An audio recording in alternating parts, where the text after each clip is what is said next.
चलिए प्यारे बच्चों, आई होप आप एकदम मस्त होंगे। आज की क्लास जो हमारी रहने वाली है वो उत्तर प्रदेश से स्पेशल रहेगी। इसमें पहले जो हमने उत्तर प्रदेश का करंट अफेयर भी मेंशन कर लिया है, ठीक है। तो ये बात आपको याद रखनी है कि मतलब डिटेल तो होगी, करंट अफेयर के क्वेश्चन भी आपको देखने को मिलेंगे। तो आप हमारी इस वीडियो को लास्ट तक देखिएगा, चाहे आपका होमगार्ड हो या यूपी या अन्य कोई भी एग्जाम जिसमें आपका उत्तर प्रदेश आएगा, वहां मैं गारंटी दे रहा हूँ कि आपको क्वेश्चन मिल जाएगा। अब आइए शुरुआत करते हैं। तो देखिए, सबसे पहला क्वेश्चन आपके पास आ गया है बजट से ही संबंधित। कहने का मतलब है उत्तर प्रदेश वार्षिक वित्तीय वर्ष 2026-27 का मुख्य उद्देश्य जो है रखा गया है। हालांकि हम सबसे पहले यहाँ ऑप्शनल करते हैं, फिर हम यहाँ पर डिटेल भी देखेंगे। इसका राइट आंसर हो जाएगा ऑप्शन बी, सुरक्षित नारी, सक्षम युवा, खुशहाल किसान और हर हाथ को जो है काम। ये जो है उद्देश्य से पहले जो रखा गया है, ये आपको याद रखना है। क्या? सुरक्षित नारी, सक्षम युवा, खुशहाल किसान और हर हाथ का काम पहले जो रखा गया है। तो अब इसकी डिटेल समझते हैं हम थोड़ी सी। देखिए प्यारे, उत्तर प्रदेश वार्षिक वित्तीय वर्ष 2026-27 का कुल बजट कितने रुपए जो है पेश किया गया है? तो आप कहेंगे 9,12,696.35 करोड़ रुपए, ठीक है। अब देखिए, पिछले वर्ष की तुलना में वार्षिक वित्तीय वर्ष जो है 2025-26 के बजट में कितने प्रतिशत की वृद्धि हुई? तो आप कहोगे 12.9% की जो है वृद्धि इसमें हुई है। यह बजट वर्ष 2029 तक उत्तर प्रदेश को 1 ट्रिलियन अमेरिकी डॉलर अर्थात 1000 बिलियन डॉलर की अर्थव्यवस्था जो है बनाने का लक्ष्य रखता है, ठीक है। वर्तमान सरकार का ये किस क्रम का बजट है? तो 10वां बजट है। यूपी में एक ही सीएम के नेतृत्व में ये 10वां बजट पेश किया गया है, ठीक है। अगला पॉइंट समझिएगा, बजट की थीम सुरक्षित नारी, सक्षम युवा और खुशहाल किसान, ठीक है। 2026-27 का बजट वित्त मंत्री सुरेश खन्ना ने 7वां जो है पेश किया, 7वां क्रम में, ठीक है। 7वें क्रम में इन्होंने ही पेश किया। उत्तर प्रदेश का पहला पेपरलेस बजट पेश किया गया तो 22 जनवरी 2021 को, ठीक है। देखिए अगला पॉइंट, उत्तर प्रदेश पहला ऐसा राज्य बना जिसने पहली बार 2025-26 के लिए जो है आर्थिक सर्वेक्षण रिपोर्ट जो है पेश की है, ठीक है। आर्थिक सर्वेक्षण रिपोर्ट भी पेश की है। आर्थिक सर्वेक्षण रिपोर्ट क्या? तो पिछले वित्तीय वर्ष की आर्थिक स्थिति, विकास दर, जीडीपी संबंधी रिपोर्ट पेश की जाती है इसके अंतर्गत, ठीक है। अब देखिए, जीएसडीपी अर्थात gross state domestic product 30.25 lakh crore रुपए जो 13.4% की वृद्धि को दर्शाता है, ठीक है। ये गत वर्ष की तुलना में 13.4% की वृद्धि परिलक्षित करता है। और जीएसडीपी सकल राज्य घरेलू उत्पाद एक वित्तीय वर्ष में किसी राज्य की भौगोलिक सीमाओं के अंदर उत्पादित सभी वस्तुओं सेवाओं का कुल जो है मौद्रिक मूल्य होता है, ठीक है। देखिए आगे, वार्षिक वित्तीय वर्ष 2026-27 बजट किस क्षेत्र में कितना योगदान? तो देखिए, अवसंरचना की बात करें पहले तो 25% है, ठीक है। शिक्षा एवं युवा सशक्ति की बात करें तो 12.4% है। कृषि एवं किसान समृद्धि की बात करें 9 से 12% है। चिकित्सा और स्वास्थ्य क्षेत्र की बात करें तो 6 से लगभग 6% रखा गया है, ठीक है। ये मोस्ट इंपॉर्टेंट पॉइंट है पहले, इनसे ही आपको एग्जाम में क्वेश्चन देखने को मिल सकता है। देखिए, प्रमुख योजनाओं के लिए स्वीकृति राशि, कृषक दुर्घटना कल्याण योजना 1150 करोड़ रुपए, मुख्यमंत्री सामूहिक विवाह योजना 750 करोड़ रुपए, देखिए मुख्यमंत्री कन्या सुमंगला योजना 400 करोड़ रुपए, रानी लक्ष्मीबाई स्कूटी योजना 400 करोड़ रुपए।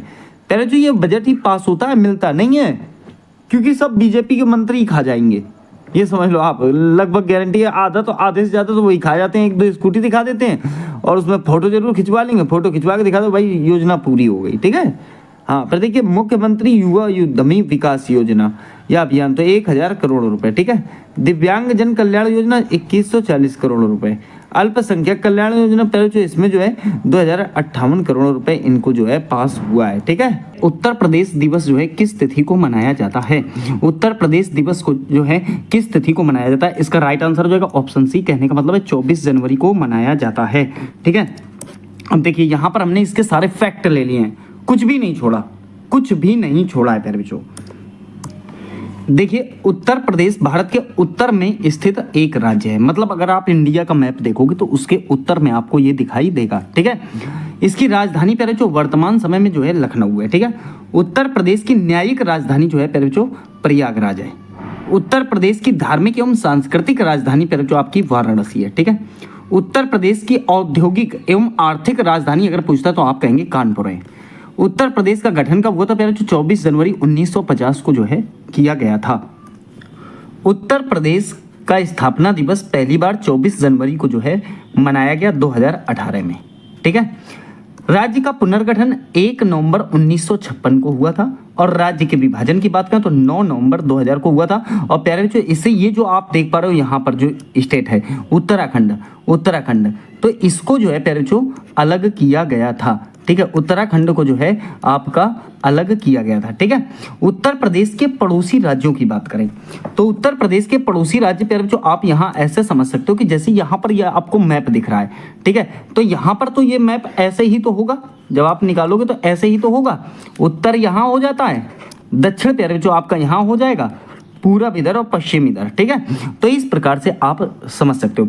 देखिए, अगर उत्तर पश्चिम की बात करें प्यारे बच्चों तो हिमाचल प्रदेश आता है। उत्तर पश्चिम की बात करें तो उत्तर इधर हो गया और प्यारे बच्चों पश्चिम आपका इधर हो जाएगा, पूर्व आपका इस साइड में हो जाएगा और पश्चिम प्यारे बच्चों जानते ही हो, उत्तर दक्षिण पूरब पश्चिम। ठीक है, उसने कहा कि उत्तर पश्चिम हिमाचल प्रदेश प्यारे बच्चों यहाँ पर दिख रहा होगा आपको, ये हिमाचल प्रदेश, और उत्तर में प्यारे बच्चों आप देख रहे हो उत्तराखंड हो गया। ठीक है, दक्षिण में प्यारे बच्चों अगर बात करें तो एक तो छत्तीसगढ़ है और एक प्यारे बच्चों आपका मध्य प्रदेश। छत्तीसगढ़ प्यारे बच्चों ये हो गया, मध्य प्रदेश आपका ये हो गया। ठीक है, और पूर्व में प्यारे बच्चों आपका पूर्व में बिहार और झारखंड आता है, झारखंड ये हो जाएगा और बिहार प्यारे बच्चों आपका ये हो जाएगा। तो इस प्रकार से अब देखिए पश्चिम की बात करें तो हरियाणा, दिल्ली, राजस्थान। हरियाणा प्यारे बच्चों ये है, दिल्ली ये छोटा सा है और राजस्थान ये है। तो पश्चिम में हरियाणा, दिल्ली, राजस्थान, इसकी सीमाएं आपने मैप में समझ ली होंगी, कोई दिक्कत नहीं होनी चाहिए प्यारे बच्चों। किसी को बहुत शानदार तरीके से मैंने यहाँ पर आपको बता दिया है। ठीक है, चलिए आगे पॉइंट समझिएगा। देखिए क्षेत्रफल की बात करें तो 2,40,928 वर्ग किलोमीटर जो है उत्तर प्रदेश का क्षेत्रफल है। भारत के कुल क्षेत्रफल का 7.33% क्षेत्रफल की दृष्टि से अगर बात करें तो भारत में इसका चौथा स्थान है। ठीक है, पहले नंबर पे प्यारे बच्चों आप जानते होंगे कि राजस्थान आता है। पहले नंबर पे कौन आता है? राजस्थान। दूसरे नंबर पे प्यारे बच्चों आपका आता है मध्य प्रदेश, दूसरे नंबर मध्य प्रदेश अर्थात एमपी आता है, और तीसरे नंबर पे प्यारे बच्चों आपका महाराष्ट्र, और चौथे नंबर पे आपका उत्तर प्रदेश। इस प्रकार से जो है क्षेत्रफल इसका विभाजित है। जनसंख्या की बात करें तो प्यारे बच्चों 19 या 20 करोड़ के समथिंग थी इसकी, 19,98,01,2,4,3,1 ऐसे याद रखना। ठीक है, जिसमें पुरुष लगभग 10 करोड़ से ज्यादा थे और महिलाएं जो है प्यारे बच्चों वो 9 करोड़ से ज्यादा थी। तो ऐसे करके लगभग 20 करोड़ आप मान सकते हो, लेकिन एग्जैक्ट डाटा आपको याद रखना है किसका? जनसंख्या का, 19,98,12,431। ठीक है, जनसंख्या घनत्व 829 व्यक्ति किलोमीटर स्क्वायर। ठीक है, 829 का जनसंख्या घनत्व है प्यारे बच्चों। उत्तर प्रदेश की साक्षरता दर 67.68% है प्यारे बच्चों। ये सब 2011 की जनगणना के अनुसार है। पुरुष साक्षरता 77.28%, वहीं महिला साक्षरता 57.18% है। साक्षरता दर प्रतिशत 2011 जनगणना में जो रखी गई थी प्यारे बच्चों, टोटल वो कितनी 69.72 रखी गई थी। ठीक है, याद रखेंगे ये वाली बात। फिर देखिए उत्तर प्रदेश में सबसे कम साक्षरता दर वाला जिला श्रावस्ती 46.74%। उत्तर प्रदेश का सर्वाधिक साक्षरता वाला जिला कौन सा है? गौतम बुद्ध नगर प्यारे बच्चों 83.73%। वहीं गौतम बुद्ध नगर प्यारे बच्चों इसमें जो है सबसे पहला था तो 83.73, फिर कानपुर आता है 81.31 और यह 80.47%, प्रयागराज 76.62%, इटावा 76.38%। तो यहाँ पर कुछ जो है जिले मैंने और भी ले लिए हैं। सही है, अगला देखिए, अगला क्वेश्चन है प्यारे बच्चों, उत्तर प्रदेश यूपी की सांस्कृतिक राजधानी किसको माना जाता है? प्यारे बच्चों मैंने पीछे भी बताया था, उत्तर प्रदेश की सांस्कृतिक राजधानी जो है आपकी वाराणसी है, काशी है। ठीक है, आप देखिए यहाँ पर अगर बात करें तो यहाँ देखिए नाम, देखिए ब्रिटिश काल में ये प्रांत बंगाल प्रेसिडेंसी का ही एक हिस्सा था और इसे पश्चिमी प्रांत के नाम से जाना जाता था उस समय। ठीक है, उसके बाद क्या हुआ, इसका नाम चेंज किया गया। उत्तर प्रदेश का नाम जो है उत्तर पश्चिम प्रांत 1836 से चला। ठीक है, और जो है 1877 तक चलता रहा। फिर आया उत्तर पश्चिम आगरा एवं अवध प्रांत, फिर देखिए 1877 में बदलकर इसे ये कर दिया गया। फिर ये चलता रहा 1902 तक, क्या संयुक्त प्रांत आगरा एवं अवध कर दिया गया 1902 में। फिर देखिए संयुक्त प्रांत या यूनाइटेड प्रोविंस फिर बदला गया 1937 में कर दिया गया। उसके बाद 1937 से ये संयुक्त प्रांत या यूनाइटेड प्रोविंस के नाम से चलता रहा। फिर प्यारे बच्चों 24 जनवरी 1950 को फाइनली इसे उत्तर प्रदेश बोल दिया गया। तो यहाँ पर जो है 5 बार 4 बार नाम करेक्शन के बाद 5वीं बार वाला जो नाम है प्यारे बच्चों वो चल रहा है। राजधानी की बात करें तो देखिए आगरा 1836 से प्यारे बच्चों बनी। फिर देखिए इलाहाबाद लाई गई 1858 में चेंज की गई। फिर लखनऊ आंशिक रूप से रखी गई 1921 से। फिर लखनऊ पूर्णतः 1935 में जो है कर दी गई थी। देखिए अशोक द्वारा निर्मित भारत का राजकीय चिन्ह जो है सिंह स्तंभ उत्तर प्रदेश में कहां पर स्थित है? प्यारे बच्चों इसका राइट आंसर हो जाएगा सारनाथ। सारनाथ प्यारे बच्चों कहां पड़ता है? ये आपका वाराणसी के पास स्थित है। कहां है? तो वाराणसी के पास स्थित है। ये बात आपको यहां पर याद रखनी है, ठीक है। देखिए उत्तर प्रदेश के प्रतीक चिन्ह की अगर बात करें तो उत्तर प्रदेश का राजकीय पक्षी सारस या क्रॉन्च या गुरुइडाई, तीनों नाम आपको याद रखने हैं। राजकीय पशु की बात करें प्यारे बच्चों तो बारहसिंगा रोसबरस डुआ ओसेली है। राजकीय खेल प्यारे बच्चों इसका हॉकी है। राजकीय वृक्ष की बात करें तो अशोक सराका अशोका है प्यारे बच्चों, ठीक है। सराका अशोका हो जाएगा। फिर वहीं राजकीय फूल की बात करें तो पलास है, ब्यूटिया मोनोस्पर्मा कहते हैं। राजकीय फल की बात करें प्यारे बच्चों आम है, मैगीफेरा इंडिका, ठीक है। उत्तर प्रदेश की राजकीय मिठाई क्या है प्यारे बच्चों? तो आप कहोगे जलेबी है। उत्तर प्रदेश की राजकीय मिठाई क्या है? तो जलेबी है। राजकीय चिन्ह की बात करें तो एक व्रत के ऊपर धनुष, बीच में बहती हुई जो है गंगा जमुना नदियां हैं प्यारे बच्चों, और नीचे दाएं बाएं जो है 2 मछलियां हैं। यहाँ पर प्यारे बच्चों आप देख पा रहे हो, ये मैंने इसमें इमेज में ले रखा है बढ़िया तरीके से, ठीक है। देखिए 2 मछलियां हैं ये, ठीक है, और ये बीच में गंगा है और प्यारे बच्चों बीच में यहाँ देखिए तो ये आपको तीर कमान दिख रहा होगा। तो ऐसे करके जो है ये उत्तर प्रदेश का राजकीय चिन्ह है। राजकीय मछली प्यारे बच्चों मोई या चीतल है। राजकीय नृत्य प्यारे बच्चों आपका कथक है। यूपी का राजकीय नृत्य क्या है? तो कथक है। तो ये पॉइंट मोस्ट इंपॉर्टेंट थे। आगे देखिए क्वेश्चन है 4th, उत्तर प्रदेश का सबसे बड़ा जिला क्षेत्रफल के अनुसार कौन सा है? उत्तर प्रदेश का सबसे बड़ा जिला जो है क्षेत्रफल के अनुसार कौन सा है? इसका राइट आंसर हो जाएगा लखीमपुर खीरी, ऑप्शन ए ठीक हो जाएगा। लखीमपुर खीरी जो है प्यारे बच्चों उत्तर प्रदेश का सबसे बड़ा जिला है और 7,680 वर्ग किलोमीटर में प्यारे बच्चों ये जो है फैला हुआ है। इसके बाद सेकंड नंबर पे प्यारे बच्चों ये दूसरे नंबर पे आता है आपका सोनभद्र, ठीक है। सोनभद्र जो है 6,788 वर्ग किलोमीटर है। 6,788 वर्ग किलोमीटर है। तो ये पॉइंट आपको याद रखना। फिर हरदोई आता है प्यारे जो लखीमपुर खीरी जो है ये तराई क्षेत्र में बसा हुआ है। कौन से क्षेत्र में? तराई क्षेत्र में बसा हुआ है, ठीक है। चलिए अब देखिए अक्षांशीय स्थिति हम इसकी समझ लेते हैं। यहाँ पर देखिए भारत का मानक यम्योत्तर उत्तर प्रदेश में प्रयागराज के निकट मिर्जापुर से गुजरने वाली 82 डिग्री पूर्वी देशांतर को माना जाता है, जो 5 राज्यों से होकर जो है गुजरती है, ठीक है। कौन कौन सा? उत्तर प्रदेश, मध्य प्रदेश, छत्तीसगढ़, उड़ीसा व आंध्र प्रदेश से गुजरती है, ठीक है। अब देखिए भारत का मानक समय ग्रीनविच मध्य समय जो है 5 घंटे 30 मिनट जो है आगे हमेशा चलता है, 5.5 घंटे आगे चलता है। राज्य की पूरब से पश्चिम तक की जो लंबाई है, ठीक है, एक देखिए उत्तर दक्षिण और पूरब पश्चिम, वो कितनी है प्यारे बच्चों? तो आप कहेंगे वो है 650 किलोमीटर। कितनी है? 650 किलोमीटर। वहीं अगर उत्तर से दक्षिण तक की चौड़ाई की बात करें, उत्तर से दक्षिण तक की, तो ये है प्यारे बच्चों मात्र 240 किलोमीटर, ठीक है, 240 किलोमीटर, ठीक है। फिर देखिए अगर बात करें कि उत्तर प्रदेश में कितने जिले हैं, तो प्यारे जो उत्तर प्रदेश में 75 जिले हैं। कितने जिले हैं प्यारे जो? उत्तर प्रदेश में आपके 75 जो है जिले हैं। हालांकि 76वां जिला अस्थायी रूप से प्यारे जो प्रयागराज को कुंभ को रखा गया था, माना गया था। लेकिन अभी भी बात चल रही है कि जो है आपका अलीगढ़ का जो क्षेत्र है उसमें अलीगढ़ और बुलंदशहर के कुछ हिस्सों को काटकर, जैसे अतरौली, गंगीरी और डिबाई तहसील को मिलाकर एक नया जो है जिला बनाने की बात कर रहे हैं। और प्यारे बच्चों ये 76वां जिला होगा और नाम इसका जो दिया जाएगा वो कल्याण सिंह नगर दिया जाएगा। कल्याण सिंह नगर दिया जाएगा प्यारे बच्चों। और कल्याण सिंह नगर जो है, कल्याण सिंह हमारे उत्तर प्रदेश के जो है प्यारे बच्चों सीएम के रूप में कार्य कर चुके हैं। और दूसरी बात है इन्होंने ही जो है प्यारे बच्चों एसटीएफ का गठन भी किया था कल्याण सिंह ने, ठीक है।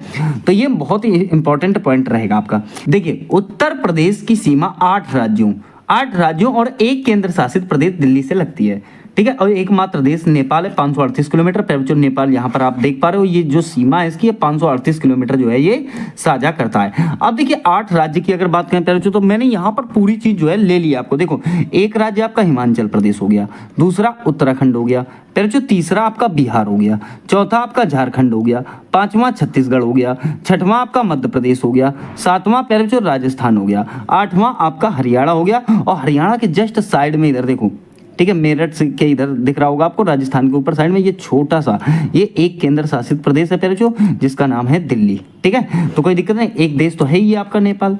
फिर देखिए राजस्थान के साथ जो है मथुरा और आगरा जो है टच करते हैं। ठीक है, यहाँ पर देखो आप साफ साफ दिख रहा है प्यारे बच्चों मथुरा और आगरा, सही है। और दिल्ली के साथ जो है गाजियाबाद और गौतम बुद्ध नगर है। तो दिल्ली की अगर बात करें प्यारे बच्चों, तो यहाँ पर आप ध्यान देना, दिल्ली के साथ एक तो गाजियाबाद है ये वाला, और एक गौतम बुद्ध नगर प्यारे बच्चों इधर पड़ जाता है। ठीक है, तो ये ऐसे दिल्ली के साथ जो है साझा करते हैं। नेपाल के साथ 7 जिले जो है साझा करते हैं प्यारे बच्चों, एक महाराजगंज, सिद्धार्थनगर, बलरामपुर, श्रावस्ती, बहराइच, लखीमपुर खीरी और पीलीभीत प्यारे बच्चों यहाँ पर आप देख लेना। ठीक है, यहाँ पर साफ साफ आपको प्यारे बच्चों दिख रहा होगा। तो ये कितने जिले हैं इसके? 7 जिले जो है नेपाल के साथ उत्तर प्रदेश के सीमा साझा करते हैं, पूछ लेता है पर जो बहुत इंपॉर्टेंट है। ठीक है, चलिए अब देखिए आगे बात करें तो उत्तर प्रदेश का सबसे पश्चिमी जिला शामली, उत्तरी जिला जो है सहारनपुर और दक्षिणी जिला पर जो सोनभद्र और पूर्वी जिला जो है बलिया है। ठीक है, मैप में आप देखते जाना। उत्तर प्रदेश का सबसे बड़ा जिला क्षेत्रफल की दृष्टि से लखीमपुरी खेरी है, जो पीछे भी बताया 7680 वर्ग किलोमीटर।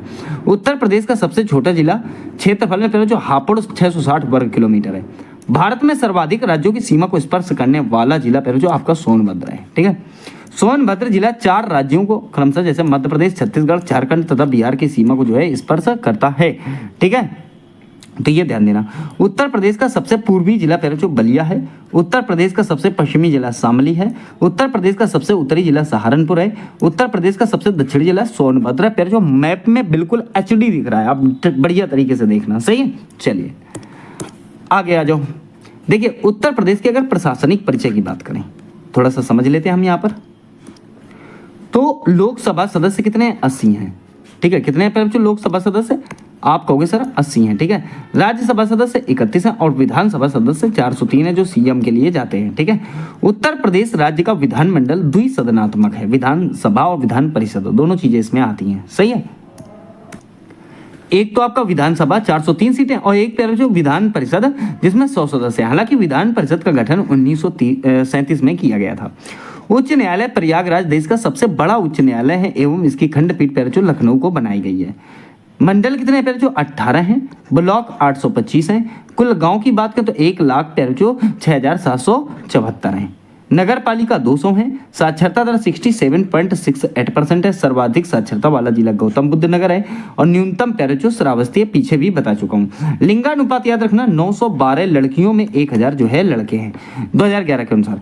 जिला प्यारे बच्चों 75 हैं। तहसील 351 है। नगर निकाय जिसे नगर पंचायत बोलते हैं 490 हैं और नगर निगम प्यारे बच्चों 17 हैं। तो ये बात याद रखना, बहुत इंपॉर्टेंट पॉइंट है। ठीक है, चलिए आगे आ जाओ। अगला क्वेश्चन है 2011 की जनगणना के अनुसार भारत की जनसंख्या में उत्तर प्रदेश की जनसंख्या का कितना प्रतिशत है? ठीक है, यहां पे जो ऑप्शन सी लगाना 16.16, लेकिन याद रखना 16.16 से जो है टोटल 16.5 तक आपको देखने को मिल सकता है। आपको देखने को मिल सकता है, तो कुछ भी आप लगा सकते हो इसके बीच वाला। ठीक है, ये बात आपको याद रखनी है, सही है। चलिए आगे देखते हैं। चलिए अब देखिए इसके फैक्ट समझ लेते हैं। फैक्ट बहुत इंपॉर्टेंट है प्यारे बच्चों। ठीक है, जैसे अगर बात करें तो सर्वाधिक जनसंख्या वाला जिला कौन सा है प्यारे बच्चों? इलाहाबाद है। ठीक है, न्यूनतम जनसंख्या वाला जिला आपका महोबा है। पर देखिए प्रमुख लोकगीत है प्यारे बच्चों, और यहाँ पर प्रमुख लोक नृत्य हैं जो आपके यूपी के हैं। कहाँ के हैं? यूपी के। हालांकि इसकी आगे क्लास में और डीपली लूंगा। देखिए बिरहा, चैती, ढोला, कजरी, आला, फूरन, रसिया, भगत, भर्तहरी, ये प्यारे जो आपके लोकगीत हो गए। और लोक नृत्य नौटंकी, रासलीला, झूला, छपेली, दीवाली, कजरी और करीना, ये प्यारे जो आपके लोक नृत्य हो गए। उत्तर प्रदेश संपूर्ण भारत में अग्रणी है। किसमें किसमें? तो जौ, गन्ना, सरसों, गेहूं, इनमें जो है अग्रणी है। उत्तर प्रदेश का सर्वाधिक वर्षा वाला जिला प्यारे जो आपका गोरखपुर है। गोरखपुर है प्यारे जो। भारत में प्यारे बच्चों अगर बात करें तो मेघालय में मौसिनराम है। पहले चेरापूंजी था, अब मौसिनराम है। ठीक है, देखिए आगे बात करें। उत्तर प्रदेश का सबसे कम वर्षा वाला जिला ये प्यारे जो आपका मथुरा है। क्षेत्रफल के अनुसार उत्तर प्रदेश का सबसे बड़ा जिला जो है आपका लखीमपुर खीरी है। क्षेत्रफल की दृष्टि से उत्तर प्रदेश का सबसे छोटा जिला प्यारे जो भदोही है। उत्तर प्रदेश का सर्वाधिक जनसंख्या वाला जिला प्रयागराज है। प्रयागराज में सर्वाधिक जनसंख्या निवास करती है। उत्तर प्रदेश का सबसे कम जनसंख्या वाला जिला प्यारे जो आपका महोबा है। उत्तर प्रदेश का सर्वाधिक जनसंख्या घनत्व वाला जिला जो है गाजियाबाद है और न्यूनतम घनत्व वाला जिला ललितपुर है। ठीक है, सर्वाधिक घनत्व वाला जिला कौन सा है? गाजियाबाद, और न्यूनतम की बात करें तो ललितपुर लगाना। देखिए, उत्तर प्रदेश का सर्वाधिक साक्षरता वाला जिला गौतम बुद्ध नगर है, और अगर सर्वाधिक कौन सा है? गौतम बुद्ध नगर। और न्यूनतम की बात करें या कम की बात करें तो श्रावस्ती। तो ये पॉइंट आपको समझ में आ गया होगा। देखिए अगला क्वेश्चन क्या कह रहा है, उत्तर प्रदेश में विधानसभा को भंग करने का अधिकार जो है किसे है? उत्तर प्रदेश में जो है पहले जो आपका विधानसभा को भंग करने का अधिकार किसे है? तो इसका राइट आंसर हो जाएगा पहले जो आपका ऑप्शन ए, राज्यपाल को है। किसको है? राज्यपाल को है। और वहीं बात करें तो देखिए राज्य के राज्यपाल जो होते हैं इनका वर्णन जो है पहले जो आर्टिकल जो है किसके तहत भंग करेंगे? ठीक है, तो आर्टिकल 174 का 2 और फिर जो लगाना है आपको बी। तो ये आर्टिकल जो है इनको प्राप्त है, और ये जो है मुख्यमंत्री की सलाह पर या विधानसभा में जो है बहुमत खोने की स्थिति में ये ऐसा कर सकते हैं। ठीक है, चलिए अब देखिए इसके फैक्ट समझिए। पहले जो उत्तर प्रदेश की अगर बात करें तो प्रथम मुख्यमंत्री कौन? श्री गोविंद बल्लभ पंत हैं। ठीक है, प्रथम राज्यपाल कौन है? पहले जो प्रथम राज्यपाल को, तो ये पुरुष हैं। पहले जो ये पुरुष हैं, कौन है? पुरुष। तो प्रथम पुरुष मुख्यमंत्री कौन? तो गोविंद बल्लभ पंत हैं। वहीं प्रथम राज्यपाल तो होरम सजी मोदी जी हैं। ठीक है, होरम सजी मोदी जी। अब देखिए एक बात ध्यान रखना, ये कौन है? पुरुष ही है। ये कौन है? पुरुष है। अब देखिए प्रथम महिला मुख्यमंत्री पे जो सुचेता कृपलानी जी हैं। प्रथम महिला राज्यपाल, इनका नाम बहुत है, श्रीमती सरोजिनी नायडू। फिर देखिए हिंदी दैनिक समाचार पत्र हिंदुस्तान का प्रकाशन जो है 1887 ईस्वी में प्रतापगढ़ में हुआ था। ठीक है, प्रथम विश्वविद्यालय पर जो इलाहाबाद विश्वविद्यालय है। प्रथम हिंदी साप्ताहिक पत्र जो है आपका बनारस अखबार का है, और इसका प्रकाशन जो है जो 1945 में काशी बनारस में हुआ। प्रथम संस्कृत महाविद्यालय की स्थापना 1791 में जो है बनारस में रेजिडेंट डेकन ने की थी। ठीक है, अब देखिए प्रथम महिला ब्रिगेड की बात करें तो रानी झांसी की लक्ष्मीबाई ब्रिगेड है झांसी में पैर जो। ठीक है, फिर देखिए प्रथम अनुसूचित जाति की महिला मुख्यमंत्री पैर जो ये आपकी मायावती हैं।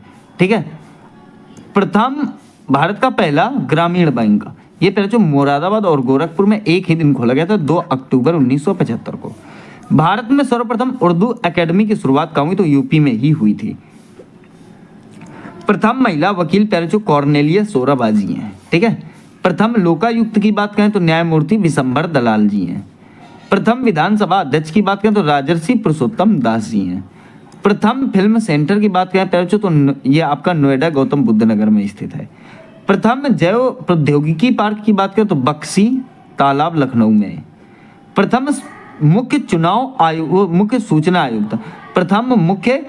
आयुक्त प्यारे जो ये मोहम्मद असगर जी हैं। विधान परिषद के प्रथम सभापति कौन है? तो चंद्रपाल जी हैं। तो प्यारे जो ये वाला पॉइंट आपको समझ में आ गया होगा। ठीक है, चलिए देखिए बखिरा झील उत्तर प्रदेश के किस जिले में स्थित है? बखिरा झील उत्तर प्रदेश के किस जिले में है? इसका राइट आंसर हो जाएगा ऑप्शन डी, संत कबीर नगर। प्यारे जो संत कबीर नगर और गोरखपुर की जो दूरी है वो 44 किलोमीटर है। कितनी है? 44 किलोमीटर, तो नज़दीक पड़ जाता है इसके।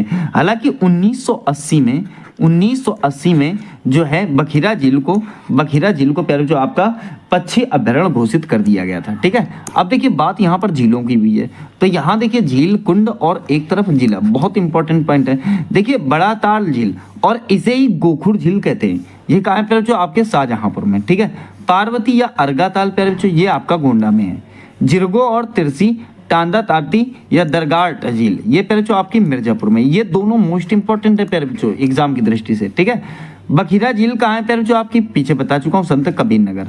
रामगढ़ ताल और चिलुआ ताल ये प्यारे जो आपके गोरखपुर में है। कहाँ है? तो गोरखपुर में है, सही है। फिर देखिए नवाबगंज झील और कुंदरा समुद्र ये प्यारे जो आपका उन्नाव में पड़ता है। ठीक है, करेला और इटौला झील ये प्यारे जो आपका लखनऊ में है। सुरहा ताली तो ये प्यारे जो आपका बलिया में है। ठीक है, मोती और गौर झील प्यारे जो ये आपका रामपुर में पड़ती है। गोविंद बल्लभ पंत सागर ये मानव निर्मित झील है प्यारे जो, कैसी है? मानव, ये आपकी सोनभद्र में है। ठीक है, देखिए औंधी ताल प्यारे बच्चों कौन सा है ये, औंधी ताल है, ये आपका वाराणसी में, ठीक है, औंधी ताल। फिर देखिए राजा का बंद, लौंदी और भोजपुर ताल ये आपका सुल्तानपुर में है।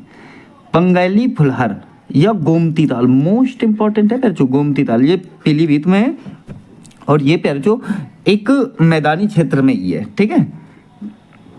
देवरिया ताल मोस्ट इंपॉर्टेंट है, कन्नौज में है, ठीक है। सीताकुंड जिसे मिश्रिक कहते हैं और चक्रकुंड जिसे नौमिस कहते हैं, ये भी आपका सीतापुर में, तो सीताकुंड तो सीतापुर में ही है, ठीक है। और चक्रकुंड का याद रखना। फिर देखिए भरत कुंड ये पेड़ जो आपका अयोध्या में है। देखिए राधा कुंड, श्याम कुंड, गोविंद कुंड, मानसी गंगा कुंड ये सब गोवर्धन मथुरा में है। कोकिला कुंड, कृष्णा कुंड ये सब कोकिला वन मथुरा में है, ठीक है प्यारे। चलिए क्वेश्चन अगला है शारदा सागर बांध। प्यारे ये शारदा सागर है, कौन सा, शारदा सागर ऐसे। तो शारदा सागर बांध जो है प्यारे ये आपका ऑप्शन ए ठीक हो जाएगा, पीलीभीत में, ठीक है। ऑप्शन ए ठीक हो जाएगा, पीलीभीत में प्यारे। और याद रखना पर्यटन के रूप में इसे यूपी का गोवा भी कहा जाता है। क्या कहा जाता है, यूपी का गोवा। तो यूपी का गोवा किसे कहते हैं, तो आपका राइट आंसर हो जाएगा साहब पीलीभीत को, ठीक है। बहुत इंपॉर्टेंट है, मोस्ट इंपॉर्टेंट है, याद रखना। अब देखिए आगे बात करते हैं। अब यहाँ पर बांध की बात हुई तो प्यारे हम जल्दी से यूपी के बांध समझ लेते हैं, ठीक है। देखिए रिहंद बांध मोस्ट इंपॉर्टेंट है, इसे गोविंद वल्लभ पंत बांध कहा जाता है, ये आपका सोनभद्र में है। राजघाट बांध प्यारे सोनभद्र में, ये वाला मोस्ट इंपॉर्टेंट है, ठीक है। अर्जुन बांध प्यारे महोबा में है। पथराई बांध ये आपका ललितपुर में है। माता टीला बांध प्यारे बेतवा नदी झांसी में बना हुआ है। ओबरा बांध प्यारे मिर्जापुर रिहंद नदी में बना हुआ है। अहरौर बांध प्यारे ये आपका मिर्जापुर गरई नदी में बना हुआ है। जरगो बांध या जिरगो बांध प्यारे मिर्जापुर में है। सिरसी बांध ये मिर्जापुर बेंखेट नदी पर है, ठीक है। तो देखिए गढ़वा बांध चित्रकूट गढ़वा नदी पे है। मौदहा बांध प्यारे ये हमीरपुर बेतवा नदी पे है, ठीक है। ये प्यारे बेतवा लिखा है, क्या लिखा है, बेतवा, बीतना नहीं है, आप थोड़ा सा ध्यान देना, बेतवा ऐसे लिखना, सही है। ये तो बेतवा नदी पे। सलार पुल बांध प्यारे महोबा करड़िया नदी पे है। रोहिड़ी बांध प्यारे ये आपका ललितपुर में है। सहजाम बांध और सहजाद बांध दोनों प्यारे आपके ललितपुर में, और रोहिड़ी तो है ही ललितपुर में, सही है। और यहीं पर पथराई बांध भी है प्यारे। फिर देखिए गोविंद सागर बांध सहजाद नदी ललितपुर में है, ठीक है। फिर देखिए बाढ़ सागर बांध ये प्यारे शहडोल में है, ये सोन नदी पर बना हुआ है। मौजा बांध ये बहराइच में प्यारे सरयू नदी पर। सरयू बांध ये बहराइच में, ये सरयू नदी पर, ठीक है। चंद्रप्रभा बांध ये चंदौली में प्यारे चंद्रप्रभा वन्यजीव अभ्यारण्य भी है। फिर देखिए मेजा बांध ये मिर्जापुर बेलन नदी पर स्थित है। तो प्यारे एक बार आप इसमें नजर मारना, बढ़िया तरीके से समझ में आ जाएंगी सारी चीजें। चलिए एशिया का पहला डीएनए बैंक उत्तर प्रदेश में कहाँ स्थित है, ठीक है। एशिया का पहला डीएनए बैंक जो है उत्तर प्रदेश में कहाँ स्थित है, तो प्यारे बच्चों इसका राइट आंसर हो जाएगा लखनऊ, ऑप्शन आपका सी ठीक हो जाएगा। ध्यान देना 2008 में प्यारे बच्चों, कब, तो 2008 में जो है इसे जो है बायोटेक पार्क में स्थापित किया गया था। कहाँ, तो आप कहोगे biotech park, most important point है, ये भी याद रखना, बायोटेक पार्क में स्थापित किया गया था। ये प्यारे आपका लखनऊ के अंतर्गत आता है, ठीक है। अब ध्यान रखना, देखिए एशिया का तो पहला, ठीक है, और विश्व का प्यारे दूसरा, विश्व का सेकंड है, ये भी आपको याद रखनी है, ठीक है। चलिए आगे बात करते हैं। अब देखिए यहाँ पर शोध संस्थान को समझ लेते हैं जो आपके यूपी के हैं, ठीक है। School of paper research institute ये पेपर जो आपका सहारनपुर में है। सेंट्रल आलू रिसर्च स्टेशन ये पेपर जो आपका मेरठ में है। केंद्रीय बकरी अनुसंधान संस्थान ये आपका मथुरा में है। भारतीय दलहन अनुसंधान संस्थान ये पेपर जो आपका कानपुर में है। सेंट्रल टेक्सटाइल इंस्टीट्यूट ये पेपर जो आपका कानपुर में है। तो देखिए चीनी अनुसंधान संस्थान कानपुर में है। चमड़ा अनुसंधान संस्थान कानपुर में। देखिए यहाँ पर समझना, एक तो दलहन का हो गया, दूसरा टेक्सटाइल हो गया, तीसरा चीनी हो गया, चौथा आपका चमड़ा हो गया, ठीक है। तो दलहन, टेक्सटाइल, चीनी, चमड़ा सब कानपुर में है। फिर देखिए जेके कैंसर पे जो ये भी कानपुर में है, ठीक है। अब इस प्रकार से आपने यहाँ समझा। देखिए एक तो national bio fertilizer development centre Ghaziabad में, कपड़ा रिसर्च सेंटर ये भी प्यारे जो आपका गाजियाबाद में। अब देखिए एक पशु चिकित्सा अनुसंधान संस्थान और एक पक्षी अनुसंधान संस्थान, दोनों प्यारे जो आपके बरेली में है, इज्जतनगर बरेली, ठीक है। फिर देखिए बात करें तो भारतीय सूचना प्रौद्योगिकी संस्थान ये प्यारे जो आपका इलाहाबाद में है। Indian institute of sugar cane research हो गया, एक शुगर कैन रिसर्च, ठीक है, और एक विश्व विज्ञान जहर वाला विष, ठीक है, ये लखनऊ में हो गया, एक वनस्पति अनुसंधान संस्थान लखनऊ हो गया, एक औषधि अनुसंधान संस्थान ये भी लखनऊ हो गया। तो इस प्रकार से ये वाले फैक्ट भी आप अपने दिमाग में रखेंगे। अब देखिए बच्चों क्वेश्चन नंबर 10, निम्न में से कौन सा जो है गलत है, ठीक है, निम्न में से जो है कौन सा जो गलत है? क्या किशनपुर जो है वन्यजीव अभ्यारण्य लखीमपुर खीरी में है, या कैमूर वन्यजीव अभ्यारण्य मिर्जापुर सोनभद्र में है, या पटना पक्षी अभ्यारण्य ये जो एटा सबसे छोटा पक्षी अभ्यारण्य है, या समुद्रपुर पक्षी अभ्यारण्य मथुरा में है, ठीक है। इसका जो राइट आंसर हो जाएगा ऑप्शन डी। कौन सा हो जाएगा? ऑप्शन डी हो जाएगा। कहने का मतलब है समस्तपुर पक्षी अभ्यारण्य ये जो मथुरा में नहीं है आपका, ये कहाँ है? बात अगर मथुरा में नहीं है तो फिर कहाँ है तो ये जो आपका रायबरेली में है। कहाँ है? रायबरेली में है, और रायबरेली जिले में है जो, और स्थान अगर मैं बताऊं आपको तो सलोन, रायबरेली जिला में एक स्थान है सलोन, वहां पर है, ठीक है। कौन सा? समस्तपुर। तो ये वाला आपका गलत हो गया। चलिए आगे देखिए, अब बात करते हैं जो यहाँ पर पक्षी विहार की बात हुई, तो पक्षी विहार और वन्य जीव अभ्यारण्य दोनों को हम बहुत कम समय में समझने वाले हैं। देखिए चंद्रशेखर आजाद पक्षी विहार ये आपका कन्नौज में है, ठीक है। सैंडी पक्षी विहार ये हरदोई में है। बखीरा पक्षी विहार ये आपका संत कबीर नगर में है। विजय सागर पक्षी विहार ये जो महोबा में है, ठीक है। लाख बौसी पक्षी विहार ये जो आपका कन्नौज में है। भीमराव अंबेडकर पक्षी विहार ये आपका प्रतापगढ़ में है। सुरहाताल पक्षी विहार ये आपका बलिया में है। ओखला पक्षी विहार ये जो आपका गौतम बुद्ध नगर में है। सूर सरोवर पक्षी विहार ये जो आपका आगरा में है। समन पक्षी विहार ये आपका मैनपुरी में है। पार्वती अर्गा पक्षी विहार जो गोंडा में है, ठीक है। नवाबगंज पक्षी विहार ये आपका उन्नाव में है, ठीक है। समन पक्षी विहार ये जो आपका मैनपुरी में है। सैंडी पक्षी विहार ये आपका हरदोई में है। समस्तपुर पक्षी विहार ये आपका रायबरेली में है। सूर सरोवर पक्षी विहार ये आपका आगरा में है। पटना पक्षी विहार जो एटा में है, ठीक है। देखिए उत्तर प्रदेश का सबसे जो है बड़ा पक्षी विहार, यूपी का सबसे बड़ा पक्षी विहार जो ये है बड़ा, ठीक है। क्वेश्चन पूछ सकता है कि यूपी का जो है सबसे बड़ा पक्षी विहार कौन सा है, तो आप कहोगे लाख बौसी, और जो है कहाँ? ये कन्नौज में है। कहाँ? तो कन्नौज में। तो ये बात आपको याद रखनी है। 80 वर्ग किलोमीटर में फैला हुआ है जो 8000 हेक्टेयर से अधिक क्षेत्र में जो है ये आपका फैला हुआ है, ठीक है। देखिए बात कर लेते हैं अब उत्तर प्रदेश के वन्य जीव विहार की, ठीक है, अभ्यारण्य की। देखिए चंद्रप्रभा वन्य जीव अभ्यारण्य चंदौली में है, ठीक है। चंद्रप्रभा कहाँ है? चंदौली में। ये जो यूपी का पहला वन्य जीव अभ्यारण्य है, ठीक है। कौन सा?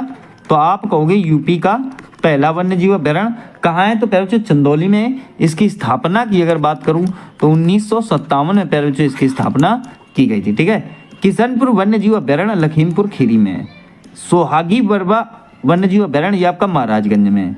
चंबल वन्य जीव अभ्यारण्य ये जो आपका इटावा में है। रानीपुर वन्य जीव अभ्यारण्य बांदा तथा चित्रकूट में है। कछुआ वन्य जीव अभ्यारण्य जो वाराणसी में है। कतरनिया घाट वन्य जीव अभ्यारण्य ये आपका बहराइच में है, ठीक है। हस्तिनापुर वन्य जीव अभ्यारण्य मेरठ, मुजफ्फरनगर, गाजियाबाद, बिजनौर, हापुड़ और जो अमरोहा में जो है ये आता है हस्तिनापुर, ठीक है। पीलीभीत टाइगर रिजर्व पीलीभीत में ये 2008 में स्थापित किया गया था।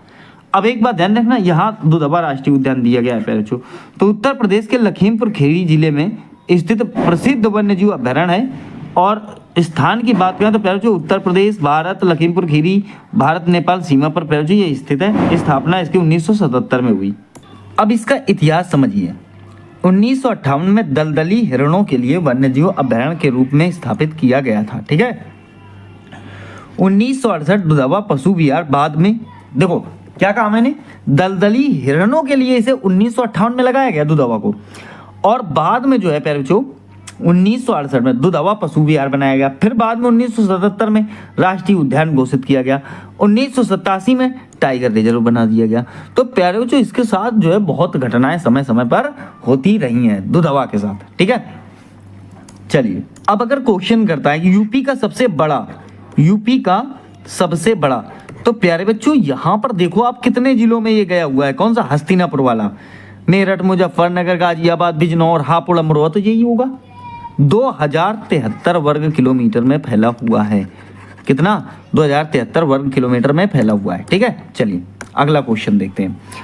अगला क्वेश्चन 11 है, उत्तर प्रदेश का सबसे बड़ा बनने वाला एयरपोर्ट नोएडा इंटरनेशनल एयरपोर्ट, जेवर एयरपोर्ट जो है किस जिले में बना हुआ है? ठीक है, किस जिले में बना हुआ है? इसका राइट आंसर हो जाएगा ऑप्शन ए गौतम बुद्ध नगर में प्यारे बच्चों बना हुआ है। अब देखिए यहाँ समझना प्यारे बच्चों, मैंने सारे जो है एयरपोर्ट आपको उठा लिए हैं। देखिए उत्तर प्रदेश के हवाई अड्डे, ठीक है, समझना, लाल बहादुर शास्त्री अंतरराष्ट्रीय हवाई अड्डा जिसका नाम बदलकर बाबतपुर हवाई अड्डा कर दिया गया प्यारे बच्चों, ये बाबतपुर वाराणसी में है। ठीक है, चौधरी चरण सिंह, याद रखना बदले हुए नाम भी बहुत जरूरी है, गड़बड़ मत करना। ठीक है, बदले हुए नाम भी आपको स्टडी करने ही करने हैं। ठीक है, ध्यान देना इस चीज को। चौधरी चरण सिंह अंतरराष्ट्रीय हवाई अड्डा जिसे अमौसी हवाई अड्डा बोलोगे प्यारे बच्चों, ये अमौसी लखनऊ में ही स्थित है। ठीक है, हिंडन हवाई अड्डा प्यारे बच्चों ये आपका गाजियाबाद में है।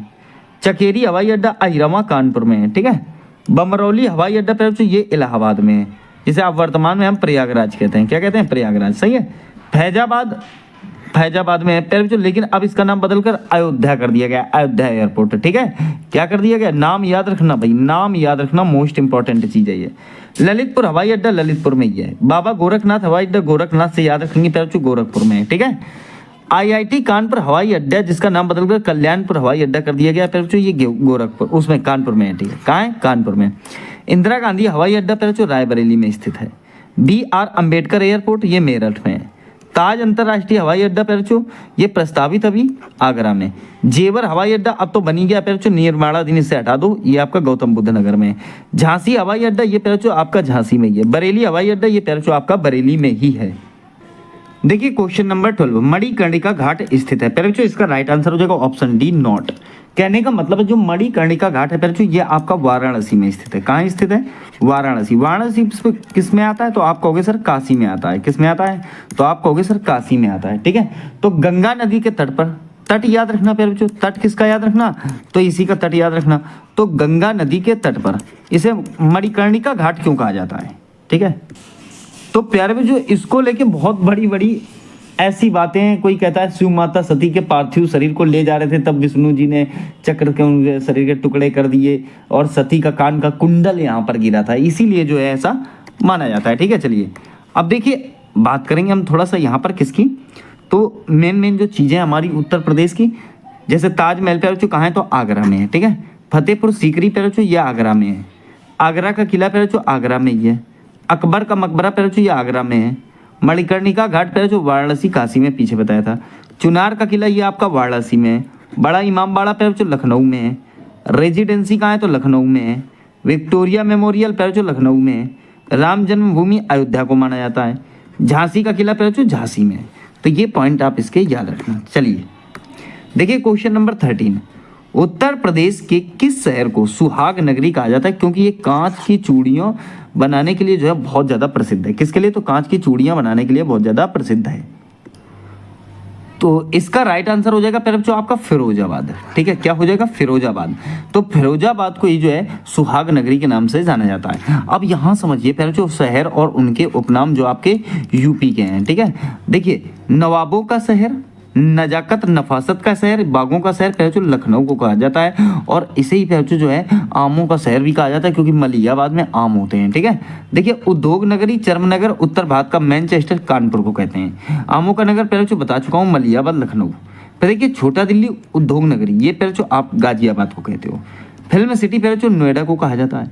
सुरमा नगरी और बांस नगरी ये बरेली को कहते हैं। सुहाग नगर चूड़ी नगर प्यारे बच्चों ये आपका फिरोजाबाद को कहते हैं। किसको कहते हैं? तो फिरोजाबाद को। ठीक है, देखिए संतरा नगरी सहारनपुर को कहा जाता है। ठीक है, इत्र नगरी खुशबुओं का शहर कन्नौज को कहते हैं। संगम नगरी कुंभ नगरी अमरूद नगरी प्यारे बच्चों प्रयागराज को कहा जाता है। विश्वनाथ नगरी घाटों का शहर मंदिरों की नगरी प्यारे बच्चों वाराणसी को कहते हैं। काशी की बहन आंवला नगरी धान का कटोरा, तीनों मोस्ट इंपॉर्टेंट है। काशी की बहन गाजीपुर को कहते हैं, आंवला नगरी प्रतापगढ़ को कहते हैं और धान का कटोरा प्यारे बच्चों आपका चंदौली को कहा जाता है। फिर देखिए गोरखधाम गीता प्रेस नगर नाथ नगरी ये प्यारे बच्चों आपका गोरखपुर को कहते हैं। राम नगरी राम जन्मभूमि अयोध्या को कहा जाता है। कागज शहर प्यारे बच्चों जालौन को कहते हैं। ठीक है, कागज शहर। आगे देखिए 88,000 ऋषियों की तपोभूमि नैमिषारण्य सीतापुर को कहते हैं। चाकू नगरी प्यारे बच्चों रामपुर को कहा जाता है। हालांकि नवाबों का शहर प्यारे बच्चों रामपुर को भी कहते हैं और वो लखनऊ को भी कहते हैं। कैंची नगरी प्यारे बच्चों और क्रांति नगरी ये मेरठ को कहते हैं। ताज नगरी और पेठा नगरी आगरा को कहते हैं। ताला नगरी पे जो आपका अलीगढ़ को कहते हैं। देखिए हींग नगरी, गुलाल का शहर और गुल का शहर ये हाथरस को कहा जाता है। ठीक है। पीतल नगरी बर्तनों का शहर पे जो मुरादाबाद को कहा जाता है। पूर्व का सिराज और सिराज ए हिंद जौनपुर को कहते हैं, बहुत इंपॉर्टेंट है। संगम नगरी, कुंभ नगरी, तीर्थराज, ईश्वर का निवास स्थान पर जो प्रयागराज को कहते हैं। उत्तर प्रदेश का सो विंडो नोएडा को कहा जाता है। राम जन्मभूमि और तू बैकुंठ साकेत धाम, क्या राम जन्मभूमि और तू बैकुंठ साकेत धाम पर जो ये अयोध्या धाम को कहते हैं। लेदर सिटी, पूर्वोत्तर भाग का मैनचेस्टर कानपुर को कहा जाता है। सिराजे हिंद पूर्व का सिराज जौनपुर को, और Sonanchal power capital of India Sonbhadra को कहते हैं। देखिए क्वेश्चन 14, उत्तर प्रदेश के निम्नलिखित किस ऐतिहासिक मेले में हिंदू और मुसलमान दोनों आते हैं या फिर आपस में प्रेम से रहते हैं। ठीक है, तो इसका राइट आंसर हो जाएगा ऑप्शन ए नौचंदी मेला। और प्यारे बच्चों ये कहाँ आयोजित होता है, तो ये मेरठ में आयोजित होता है। ठीक है, अब देखिए बात मेलों की हुई है तो यहाँ पर हम थोड़ा समझ लेते हैं यूपी के मेले।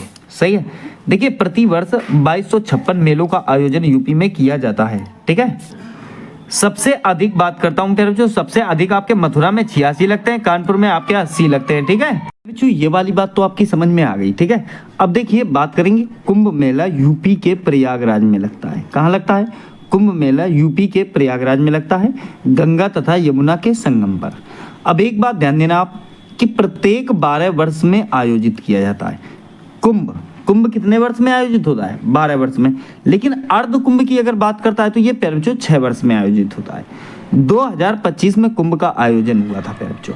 ठीक है, अब देखिए 2017 में कुंभ मेले को यूनेस्को की अमूर्त सांस्कृतिक विरासत घोषित कर दिया गया।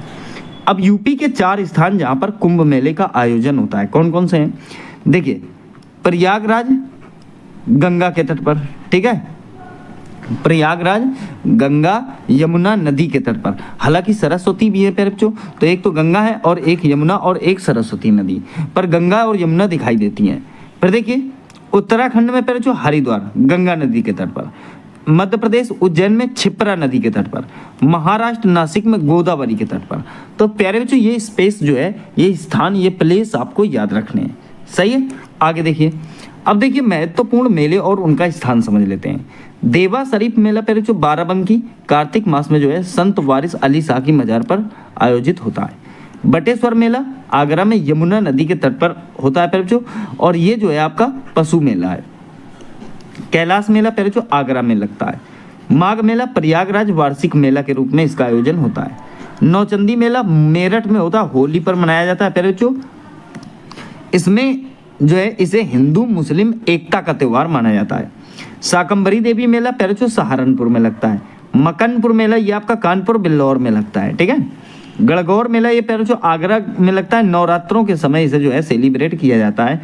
फिर देखिए गढ़मुक्तेश्वर मेला गढ़ हापुड़ में लगता है, गंगा नदी के तट पर कार्तिक पूर्णिमा के उसमें जो है लगाया जाता है। रामनगरिया मेला प्यारे बच्चों ये फर्रुखाबाद में लगता है, गंगा नदी पर लगाया जाता है। मकनपुर मेला ये फर्रुखाबाद में लगता है। फिर देखिए कंस मेला, मुड़िया मेला, दाऊजी मेला, रथ मेला ये सारे प्यारे बच्चों आपके मथुरा के हैं। सोरो मेला प्यारे बच्चों ये कासगंज में लगाया जाता है। कबीर मेला ये मगहर संत कबीर नगर में लगता है। ठीक है, चलिए देखिए बात करेंगे ढाई घाट मेला, ये शाहजहांपुर में लगता है। खिचड़ी मेला प्यारे बच्चों गोरखपुर में मकर संक्रांति के दिवस पर लगाया जाता है। सही है। देवी पाटन मेला नवरात्रों में लगता है, बलरामपुर के तुलसीपुर में जो है इसे आयोजित किया जाता है। कलिंजर मेला प्यारे बच्चों बांदा कार्तिक पूर्णिमा को लगाया जाता है। ध्रुपद मेला वाराणसी में प्यारे बच्चों तुलसी घाट पर लगता है। नकटैया मेला प्यारे बच्चों ये वाराणसी में आयोजित होता है। रामायण मेला ये अयोध्या और चित्रकूट में आयोजित होता है। फिर देखिए गोविंद साहब मेला अंबेडकर नगर प्लस आजमगढ़ में जो है लगता है। देव छठ मेला प्यारे बच्चों ये देव छठ मेला को ही दाऊजी मेला कहा जाता है, और प्यारे बच्चों ये आपका जो है मथुरा में सेलिब्रेट होता है। बिठूर गंगा मेला प्यारे बच्चों ये कानपुर में लगता है, गंगा नदी के तट पर, और इसे ही जो है प्यारे बच्चों आपका तांत्रिकों का मेला कहा जाता है, तांत्रिकों का। दादरी पशु मेला प्यारे बच्चों ये बलिया में लगता है। परिक्रमा मेला ये सीतापुर में आयोजित होता है। ढाई घाट माघ मेला ये शाहजहांपुर में लगता है। गोला गोकर्णनाथ मेला प्यारे बच्चों ये लखीमपुर खीरी में लगाया जाता है। सैयद सलार मेला ये बहराइच में लगता है। हजरत गाजी सैयद सलार मसूद की मजार पर जो है इसे आयोजित किया जाता है। देखिए क्वेश्चन नंबर 15, इनमें से कौन सा महोत्सव जो है फर्रुखाबाद में जो है मनाया जाता है? कहाँ पर जो फर्रुखाबाद में मनाया जाता है, ठीक है। देखिए प्यारे बच्चों, जो कंपिल मेला है ये प्यारे बच्चों फर्रुखाबाद में लगाया जाता है। कहाँ? कंपिल मेला आप कहेंगे फर्रुखाबाद में लगाया जाता है। दूसरी बात ध्यान रखना प्यारे बच्चों, फर्रुखाबाद में कंपिल एक स्थान है, वहीं पर आयोजित होता है और ये जैन धर्म से संबंधित जो है ऐतिहासिक मेला है, ठीक है। अब समझना, यहाँ पर बात महोत्सव की हुई है तो उत्तर प्रदेश के प्रमुख महोत्सव समझ लेते हैं। देखिए उत्तर प्रदेश में संस्कृति विभाग की स्थापना सन 1957 ईस्वी में हुई, ठीक है। अब इसमें सुलह कुल जो है कहाँ लगता है? तो आगरा में लगता है और हिंदू मुस्लिम एकता का प्रतीक है, ठीक है। फिर देखिए ताज महोत्सव ये फरवरी माह में प्यारे जो आगरा शिल्पग्राम में लगाया जाता है और मुगलों की कला की प्रदर्शनी यहाँ पर की जाती है, सही है। फिर देखिए राम बारात उत्सव प्यारे जो ये आगरा में लगाया जाता है। लखनऊ महोत्सव ये लखनऊ में होता है, इसे जो है तहजीब ए लखनऊ के नाम से जाना जाता है। कजरी महोत्सव प्यारे जो मिर्जापुर में आयोजित होता है। कजली महोत्सव ये महोबा में आयोजित होता है। हरिदास की जयंती प्यारे जो वृंदावन में जो है मनाई जाती है। होलिका उत्सव लठमार होली बरसाना मथुरा में खेली जाती है, ठीक है। गंगा महोत्सव वाराणसी में होता है प्यारे, इसका नया नाम जो है काशी गंगा महोत्सव के नाम से इसे जाना जाता है। सैफई महोत्सव प्यारे जो कौन सा? सैफई महोत्सव इटावा में आयोजित होता है और ये प्यारे जो आपका जनवरी में आयोजित होता है। कबीर उत्सव ये मगहर में मनाया जाता है, संत कबीर नगर में मनाया जाता है, ठीक है। फिर देखिए त्रिवेणी या प्रयाग उत्सव ये प्यारे जो प्रयागराज में कुंभ मेले के तौर पर भी मनाया जाता है, ठीक है। कंपिल महोत्सव फर्रुखाबाद जैन धर्म के लिए। तो प्यारे जो ये पॉइंट आपकी समझ में आ गए होंगे। अब देखिए यहाँ पर आयुर्वेद महोत्सव प्यारे जो झांसी में, ठीक है। वाराणसी पर्यटन उत्सव ये प्यारे जो आपका वाराणसी में आयोजित होता है। फिर देखिए यमुना महोत्सव प्यारे जो मथुरा के विश्राम घाट पर यमुना महोत्सव लगाया जाता है, ठीक है। देखिए क्वेश्चन 16, उत्तर प्रदेश में निम्नलिखित में से किस स्थान पर जो है एल्यूमिनियम का संयंत्र है? उत्तर प्रदेश में निम्न में से किस स्थान पर एल्यूमिनियम का संयंत्र है? इसका राइट आंसर हो जाएगा प्यारे जो ऑप्शन बी रेणुकूट, ठीक है। अब एक बात ध्यान रखना प्यारे जो रेणुकूट में स्थित है और याद रखना ये कहाँ है? तो प्यारे जो ये आपका सोनभद्र में स्थित है। रेणुकूट कहाँ है? तो आप कहोगे सोनभद्र में। दूसरी बात याद रखना प्यारे जो एक इंडस्ट्री है उसका नाम है हिंडाल्को। क्या नाम है उसका? हिंडाल्को। तो हिंडाल्को जो है इंडस्ट्रीज हिंडाल्को इंडस्ट्रीज और लिमिटेड LTD, ठीक है, लिमिटेड। ये कारखाना प्यारे जो 1962 में स्थापित किया गया था। दूसरी बात ये प्यारे जो आदित्य बिड़ला ग्रुप ने स्थापित किया। किसने? तो आप कहोगे आदित्य बिड़ला ग्रुप ने इसे जो है स्थापित किया और रेणुकूट में स्थापित होने की वजह से प्यारे जो इसे जो है एल्यूमिनियम का सिटी कहा जाता है या एल्यूमिनियम सिटी कहा जाता है, ठीक है। एल्यूमिनियम सिटी किसे कहते हैं? रेणुकूट को कहते हैं। कहाँ है? तो सोनभद्र में। पूरी बात आपको यहाँ पर याद रखनी है, ठीक है। चलिए अब देखिए उत्तर प्रदेश में प्यारे जो हम समझते हैं खनिज संसाधन, ठीक है। क्या समझेंगे? उत्तर प्रदेश में खनिज संसाधन। देखिए उत्तर प्रदेश में खनिज विकास की गति को बढ़ाने तथा खनिज आधारित औद्योगिकरण के लिए खनिज भंडारों की खोज के उद्देश्य से जो है भूतत्व एवं खनिज कर्म निदेशालय की स्थापना की गई। कब? तो 1955 में इसकी स्थापना की गई। किसकी? तो भूतत्व एवं खनिज कर्म निदेशालय की स्थापना कब की गई? 1955 में की गई, सही है। उत्तर प्रदेश में खनिज विकास निगम की स्थापना प्यारे जो मार्च 1974 में हुई। कब हुई? मार्च 1974 में। उत्तर प्रदेश खनिज विकास निगम को नेशनल कंपनी लॉ ट्रिब्यूनल द्वारा 2020 में पूरी तरह से जो है समाप्त कर दिया गया। नेशनल कंपनी लॉ ट्रिब्यूनल राष्ट्रीय कंपनी कानून न्यायाधिकरण NCLT का गठन किया गया 2016 में और इसका मुख्यालय बनाया गया प्यारे जो नई दिल्ली, ठीक है। उत्तर प्रदेश में जो है पहली खनिज नीति की घोषणा की गई 1998 में। प्रदेश में दूसरी खनिज नीति की घोषणा मतलब स्थापित की गई मई 2017 में, ठीक है। आगे देखिए भारत के कुल खनिज उत्पादन मूल्य में उत्तर प्रदेश का भाग जो है लगभग 5% है, ठीक है। कोयला जो है पहले जो ये सोनभद्र में निकाला जाता है और सिंगरौली खान है। ओबरा ताप विद्युत केंद्र यहीं स्थित है। राज्य के कुल खनिज मूल्य का लगभग आधा हिस्सा कोयला का है। संपूर्ण भारत का स्थान लिए बैठा हुआ है पहले जो कौन सा 8वां, ठीक है।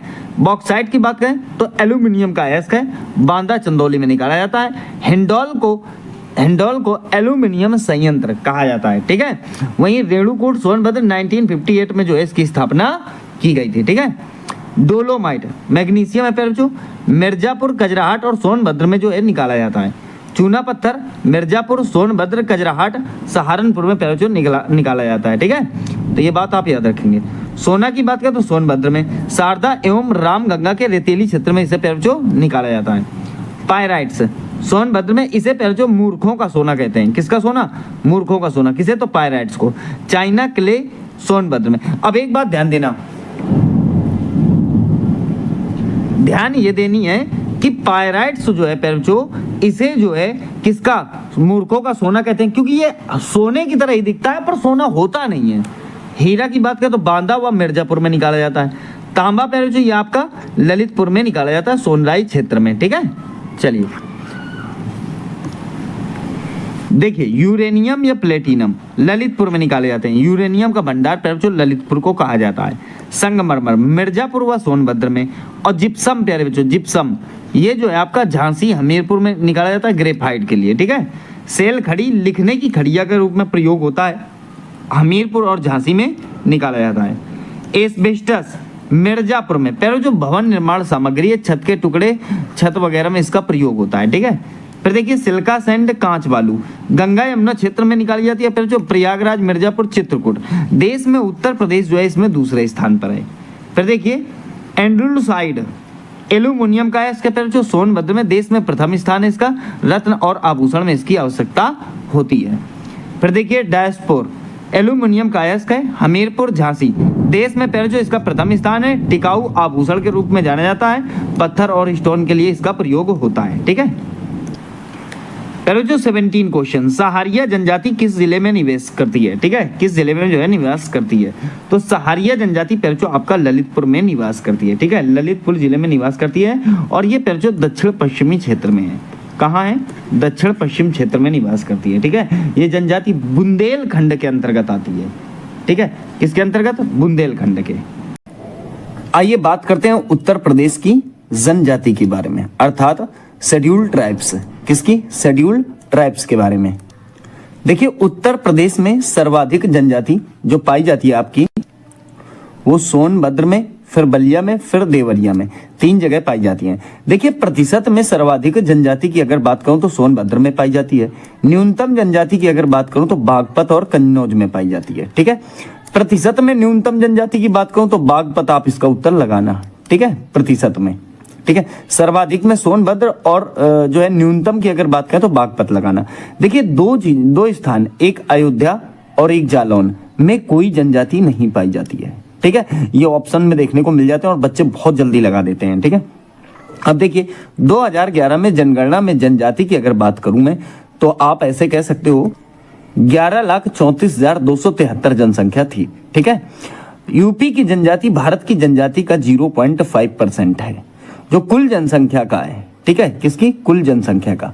मैंने बताया ना यूपी की जनजाति जो है भारत की जनजाति का 0.57% है। अब अगर आपको कहीं भी 0.6% लिखा हुआ मिल जाता है तो वो भी ठीक है, लगा देना, मतलब 60 होगा ना, 60%।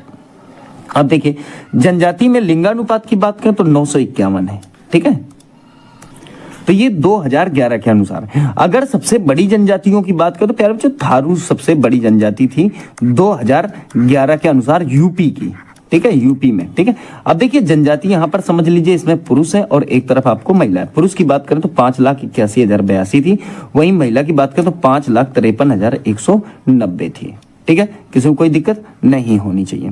आगे आइए, देखिए आगे बात करते हैं कि अनुच्छेद 342 के अनुसार 2003 से पहले उत्तर प्रदेश में केवल 2 जनजातियां थी। कौन कौन सी? एक तो थारू, एक बुक्सा, जो पुरानी जनजाति के रूप में जानी जाती हैं।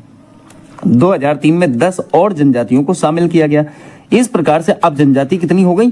तो इस प्रकार से अब जनजाति जो हो गई प्यारे बच्चों वो आपकी 12 जनजातियां हो जाती हैं। देखिए जनसंख्या में सर्वाधिक आबादी वाली जनजाति जो थी थारू थी, पीछे बताया था मैंने आपको।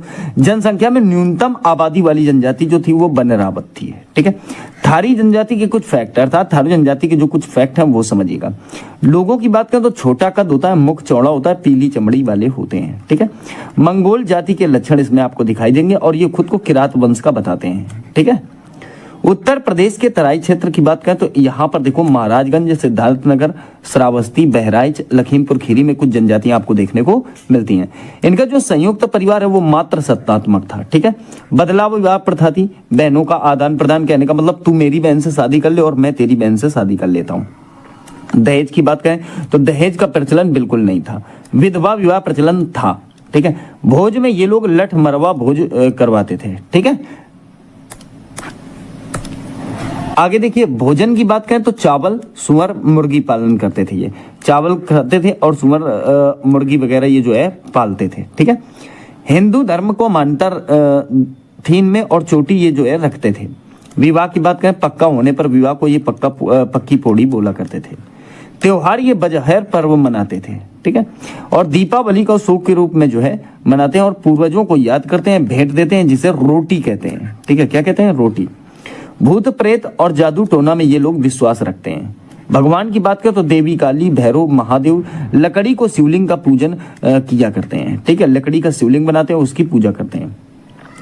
अर्थव्यवस्था की बात करें तो कृषि, पशुपालन, लकड़ी काटना और औषधि शिकार ये सब ये लोग जानते थे। लखीमपुर में जो है थारू जनजाति के विकास के लिए विश्वविद्यालय की स्थापना की गई। होली पर ये लोग कौन सा नृत्य करते हैं? तो खिचड़ी नृत्य करते हैं। बहुत एग्जाम में ये पूछा जाता है, ठीक है, तो कोई गड़बड़ मत करना। अगला देखिए बुक्सा या भोक्सा जनजाति। कौन सी जनजाति? बुक्सा या भोक्सा जनजाति। पतवार राजपूत घराने से इनका संबंध है। बिजनौर जो है इनका क्षेत्र है। संयुक्त परिवार होता था, पितृ सत्तात्मक होता था, ठीक है। भोजन के रूप में मछली चावल का प्रयोग करते हैं। विवाह को अनुबंध मानते थे, ठीक है। इनमें जो है अनुलोम प्रतिलोम विवाह का प्रचलन है, ठीक है। अनुलोम का मतलब होता है उच्च जाति का निचली जाति से कर सकता है, प्रतिलोम का निचली जाति का ऊंची जाति से हो सकता है। तो अनुलोम विलोम का मतलब आप ऐसे समझ सकते हो। हिंदू धर्म की मान्यता थी, ठीक है। बंदर, गाय, मोर का मांस खाना ये लोग वर्जित मानते थे, ठीक है। जैसे गाय आज भी वर्जित है, ठीक है, ऐसे ही ये लोग बंदर, गाय, मोर का मांस जो है खाना वर्जित था इनके लिए। भाषा की बात करें तो हिंदी और कुमाऊनी का मिश्रण था, ठीक है। देखिए यहां अगर बात करें पहले खरवाड़ जनजाति की, किसकी? खरवाड़ जनजाति की। तो देखिए यह जनजाति मिर्जापुर, सोनभद्र, देवरिया, बलिया, गाजीपुर, चंदौली में जो है ये जनजाति पाई जाती है। ये कत्था का व्यापार करती है। जो आप जानते होंगे पान खाने में जो कत्था का प्रयोग होता है ना, पान खाने में जो कत्था का प्रयोग होता है उसका ये प्रयोग जो है किया करते हैं, उसका व्यापार किया करते हैं, ठीक है। कर्मा नृत्य ये फसल कटाई के समय नृत्य किया करते हैं। फसल कटाई के समय कौन सा नृत्य करते हैं? तो कर्मा नृत्य करते हैं। धर्म की बात करें तो हिंदू है और भाषा जो है प्यारे बच्चों इनकी वो कौन सी है? भोजपुरी है। धर्म हिंदू है, भाषा भोजपुरी है। फिर देखिए माहीगीर जनजाति की बात करते हैं। यह जनजाति बिजनौर, नजीबाबाद में पाई जाती है, ठीक है। और सबसे बड़ी बात ये इस्लाम धर्म को मानते हैं, ठीक है। कौन से? माहीगीर जनजाति किसे मानती है? तो इस्लाम धर्म को मानती है। कार्य क्या है? तो मछुआरे, मछली पकड़ना प्लस शिकार करना इनका अहम कार्य होता है। इसका वर्णन जो है माहीगीर जनजाति का महाभारत में देखने को मिला है। यहाँ प्यारे बच्चों एक बात ध्यान देना, कुछ जनजातियां और भी हैं जो एग्जाम की दृष्टि से बेहद इंपॉर्टेंट है। अगरिया की बात करें तो प्यारे बच्चों ये सोनभद्र की जनजाति है। सहरिया की बात करें तो ये ललितपुर में निवास करती है। पतारी जनजाति ये आपका सोनभद्र में निवास करती है। बैगा जनजाति ये भी आपका सोनभद्र में निवास करती है। पहरिया जनजाति प्यारे बच्चों सोनभद्र की है। भुइया जनजाति ये सोनभद्र की है। चेरो जनजाति सोनभद्र और वाराणसी दोनों जगह देखने को आपको मिल जाएगी। पानिका जनजाति ये मिर्जापुर प्लस सोनभद्र दोनों जगह प्यारे बच्चों देखने को मिल जाएगी। तो इस प्रकार से यहाँ पर आपने जनजातियों का पूरा जो है डेटा समझ लिया है। देखिए अगला क्वेश्चन, बुंदेलखंड क्षेत्र में वीर रस के साथ गाई जाने वाली योद्धाओं की कहानी किसमें है? ठीक है, तो 18 का राइट आंसर हो जाएगा ऑप्शन सी आला। प्यारे बच्चों बुंदेलखंड क्षेत्र में जो है वीर रस के रूप में जो है आला को गाया जाता है, ठीक है। देखिए बात करते हैं उत्तर प्रदेश की कला और संस्कृति की। प्यारे बच्चों ये पॉइंट जो है मोस्ट इंपॉर्टेंट है आपके एग्जाम की दृष्टि से, ठीक है। इसके अंतर्गत प्यारे बच्चों हम सांस्कृतिक विभाग उत्तर प्रदेश की बात करते हैं, ठीक है। तो जैसे अगर मैं कहूं तो उत्तर प्रदेश देखिए उत्तर प्रदेश की संगीत नाटक अकादमी की स्थापना 13 नवंबर 1963 को हुई थी, ठीक है। ये कहाँ स्थित है, इसका मुख्यालय प्यारे बच्चों, ठीक है, तो लखनऊ में स्थित है, ठीक है। वहीं बात करें तो एक बात आपको याद रखना, अकादमी जो है ये प्यारे बच्चों आपकी नाटक अकादमी है, इसके अंतर्गत 4 संस्थाएं काम करती हैं, ठीक है। क्या क्या, एक तो आपकी अकादमी हो गई, एक आपकी अकादमी हो गई, एक प्यारे बच्चों आपका सर्वेक्षण कार्य करता है। कौन कार्य करता है, सर्वेक्षण। दूसरा आपके सांस्कृतिक केंद्र कार्य करते हैं, कौन, तो आप कहोगे सांस्कृतिक केंद्र। और तीसरा प्यारे बच्चों आपके इसमें कथक नृत्य आते हैं, कौन आते हैं, कथक नृत्य आते हैं या केंद्र आते हैं, ठीक है, ये भी ध्यान रखना। चौथा आपका अकादमी हो ही गया, ये बात भी आपको याद रखनी है। अब कार्य क्या होता है, तो प्रदेश के नवोदित प्रतिभाशाली कलाकारों को प्रोत्साहन तथा परीक्षण प्रदान करना इनका काम होता है। अब देखिए राज्य ललित कला अकादमी की स्थापना जो है 8 फरवरी 1962 को हुई थी। कहाँ इसका मुख्यालय, तो प्यारे बच्चों लखनऊ में है, ठीक है। फिर देखिए राष्ट्रीय कथक संस्थान, इसकी स्थापना 1988 से 89 के मध्य हुई थी, ये भी आपका प्यारे बच्चों लखनऊ से ही संबंधित है। अब देखिए भरत मुनि द्वारा रचित नाट्य शास्त्र को संगीत का बाइबल कहा जाता है।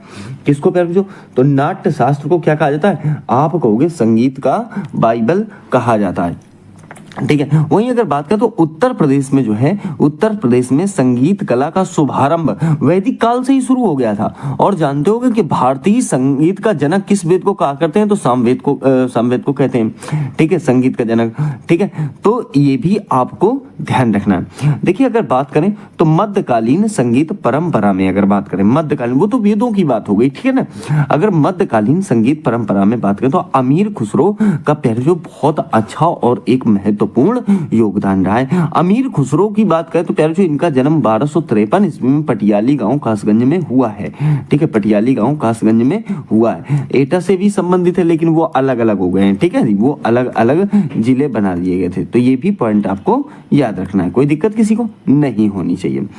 आगे देखिए प्यारे जो यहाँ कुछ फैक्ट हैं। वैसे तो एक बात और समझ सकते हो, क्या क्या अमीर खुसरो ने ईरानी शैली की तरह जो है कव्वाली है, क्या प्यारे जो, जैसे अगर बताऊं तो आप समझो कव्वाली है और आपका क्या बोलते हैं उसे दूसरा तराना है, ठीक है, कव्वाली हो गया, तराना हो गया। फिर एक होता है प्यारे जो, एक होता है आपका कौल कलवाना, ठीक है। तो दो इंपॉर्टेंट है, एक कव्वाली है, एक तराना है, ठीक है। इन शैलियों को विकसित करने में जो है अमीर खुसरो का एक बहुत ही बड़ा हाथ है। वहीं अगर बात करें तो प्यारे जो संगीत की शास्त्रीय संगीत होता है, एक क्या होता है फिर जो, एक होता है आपका शास्त्रीय संगीत, कौन सा, तो एक होता है शास्त्रीय संगीत। शास्त्रीय संगीत जो है इसकी 2 प्रमुख पद्धतियां हैं। कितनी पद्धतियां हैं शास्त्रीय संगीत की, 2। एक क्या है हिंदुस्तानी संगीत पद्धति और एक है फिर जो कर्नाटक संगीत पद्धति। कौन कौन सी, तो मैंने आपको बताया एक तो हिंदुस्तानी याद रखनी है आपको और एक याद रखनी है आपको कर्नाटक, ठीक है। तो ये 2 पद्धतियां होती है। उत्तर प्रदेश से तो उत्तर भारत में हिंदुस्तानी संगीत पद्धति जो है बहुत ज्यादा प्रचलित है। जैसे ध्रुपद है, ख्याल है, तराना है, ठुमरी है, धमार है, होरी है, टप्पा है, चतुरंग है, ये सारी चीजें बहुत ही ज्यादा जो आपकी प्रसिद्ध हैं, ठीक है, बहुत ही ज्यादा प्रसिद्ध हैं। तो ये बात आपको यहाँ पर याद रखनी है, सही। चलिए आइए देखिए बात करते हैं आला की। आला देखिए बुंदेलखंड का जो है एक लोकगीत है और शुरुआत इसकी प्यारे जो है वो कहाँ से हुई है, महोबा से। इसमें जो है आला उदल की वीरता का वर्णन किया जाता है, ठीक है। फिर रसिया एक पॉइंट होता है प्यारे जो, तो ये ब्रज क्षेत्र का प्रमुख लोक संगीत है। कहाँ का है, तो ब्रज क्षेत्र का प्रमुख लोक संगीत है और राधा कृष्ण के प्रेम प्रसंग का इसमें जो है वर्णन किया जाता है। फिर एक शब्द होता है बिरहा। बिरहा पूर्वी उत्तर प्रदेश में प्यारे जो इसको गाया जाता है और अहीर समुदाय द्वारा जो है आपका मुख्यतः गाया जाता है। ऐसा नहीं कि कोई और नहीं गाता, गाता है, लेकिन अहीर समुदाय भैंसिया वैसिया चराने जाते हैं, लड़के लड़कियां, तो ये सब खूब गाते थे इसको, ठीक है। फिर देखिए पति के विरह का एक प्यारे जो ये संगीत होता है, ठीक है। फिर देखिए विरहा के प्रथम गायक कौन है प्यारे जो, तो ये भी याद रखना बिहारी यादव। सोहर होता है प्यारे जो एक, तो ये अवध क्षेत्र में गाया जाता है और ये जब बच्चा पैदा होता है तो उसके मतलब बच्चे के जन्म के समय इसको गाया जाता है। फिर देखिए रागनी और ढोला ये पश्चिमी उत्तर प्रदेश के हैं और आगरा मेरठ में मुख्यतः ये जो है गाए जाते हैं। तो फिर जो यहाँ पर आपने केवल उसके फैक्ट समझे हैं, ठीक है। अब देखिए हम कुछ घरानों पर अध्ययन करेंगे। किस पर अध्ययन करेंगे? घरानों पर। ठीक है, घरानों पर जैसे अध्ययन करेंगे तो एक बात याद रखना प्यारे बच्चों, एक बात याद रखना, जो आगरा घराना है, आगरा घराना है, उसके जन्मदाता कौन है? तो खुदा बख्श व हाजी सुजान खान है प्यारे बच्चों। और जो हाजी सुजान खान है ये तानसेन जी के दामाद हैं।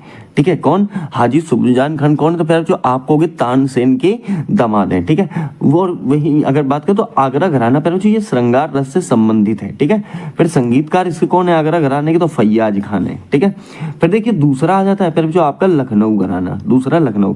विकास की बात करें तो अवध के नवाब वाजिद अली शाह जो शाह जी द्वारा जो है इसका विकास किया गया था। ठीक है, आगे देखिए, ये ध्रुपद और ख्याल गायन के लिए जाने जाते हैं। किसके लिए जाने जाते हैं? तो ध्रुपद और जो है जो आपका ख्याल गायन के लिए जाने जाते हैं। पर देखिए खुर्शीद अली खान लखनऊ के जो आपके रहने वाले हैं। ठीक है, और इनका संबंध जो है, इनका संबंध पहले जो ख्याल गायकी के पितामह माने जाते हैं। तो ख्याल गायकी के पितामह कौन माने जाते? तो आप कहोगे खुर्शीद अली खान। कोई दिक्कत किसी को नहीं होनी चाहिए। फिर देखिए एक पॉइंट और, मल्लिका ए गजल नाम से मशहूर जो है बेगम अख्तर कहाँ से संबंधित है पहले जो? तो आप कहेंगे ये लखनऊ से संबंधित है। ठीक है, अब प्रमुख कलाकार देख लेते हैं। ठीक है, कौन देखते हैं? प्रमुख कलाकार। एक बात ध्यान देना, जैसे यहाँ पर बताएं तो विंदादीन महाराज, लच्छू महाराज, दुर्गा महाराज, शंभू महाराज, ये प्यारे बच्चों चार के चारों आपके किससे संबंधित है? तो ये कथक से संबंधित है। किससे संबंधित है? कथक से। वहीं आप देखो पंडित सखाराम और सादिक अली, ये दो जो पॉइंट है, ये प्यारे बच्चों पंडित सखाराम जो है आपके ये पखावज वादक से संबंधित है और आपके सादिक अली प्यारे बच्चों ये सारंगी वादक से संबंधित है। ठीक है, अब एक पॉइंट समझिए, देखो आपने आगरा समझ लिया, फिर लखनऊ घराना समझ लिया, बनारस घराना को थोड़ा सा समझ लेते हैं। बनारस घराना को, इसके प्रवर्तक जो है मोदू खां के शिष्य पंडित राम सहाय को जो है माना जाता है। किसको माना जाता है? आप कहोगे मोदू खां के शिष्य पंडित राम सहाय को जो है बनारस घराना का प्रवर्तक माना जाता है। बनारस घराने से संबंधित दो पॉइंट और समझिए। देखिए बनारस घराना जो है वादन व गायन दोनों कलाओं के लिए जाना जाता है। किसके लिए? किसके? तो वादन भी होता है उसमें, गायन भी होता है, तो दोनों के लिए बनारस घराना जाना जाता है। बनारस घराने के प्रसिद्ध शास्त्रीय संगीतज्ञ जो हैं वो प्यारे जो आपके ठाकुर, नाम याद रखना बहुत इंपॉर्टेंट है, पूछ सकता है, ठाकुर जयदेव सिंह है प्यारे बच्चों। कौन है? तो ठाकुर जयदेव सिंह। इनका संबंध प्यारे बच्चों किससे? तो आप कहोगे कि बनारस घराना का है। और ये प्यारे बच्चों जो है ठाकुर जयदेव सिंह को जो है संगीत शास्त्र का पितामह कहा जाता है। किसका प्यारे बच्चों? आप कहोगे संगीत शास्त्र का पितामह जो है माना जाता है। किसका? तो बनारस घराने का। बनारस घराने का। वैसे तो किशन महाराज, गुदई महाराज तबला वादक, ये जितने भी मतलब ये दोनों तबला वादक थे और इन दोनों का संबंध बनारस घराने से ही है। ठीक है, चलिए अब देखिए बात करते हैं प्रमुख कलाकार की। ठीक है, किसकी? कलाकार। देखिए किशन महाराज, गुदई महाराज, ये किससे संबंधित है? तबला वादक से।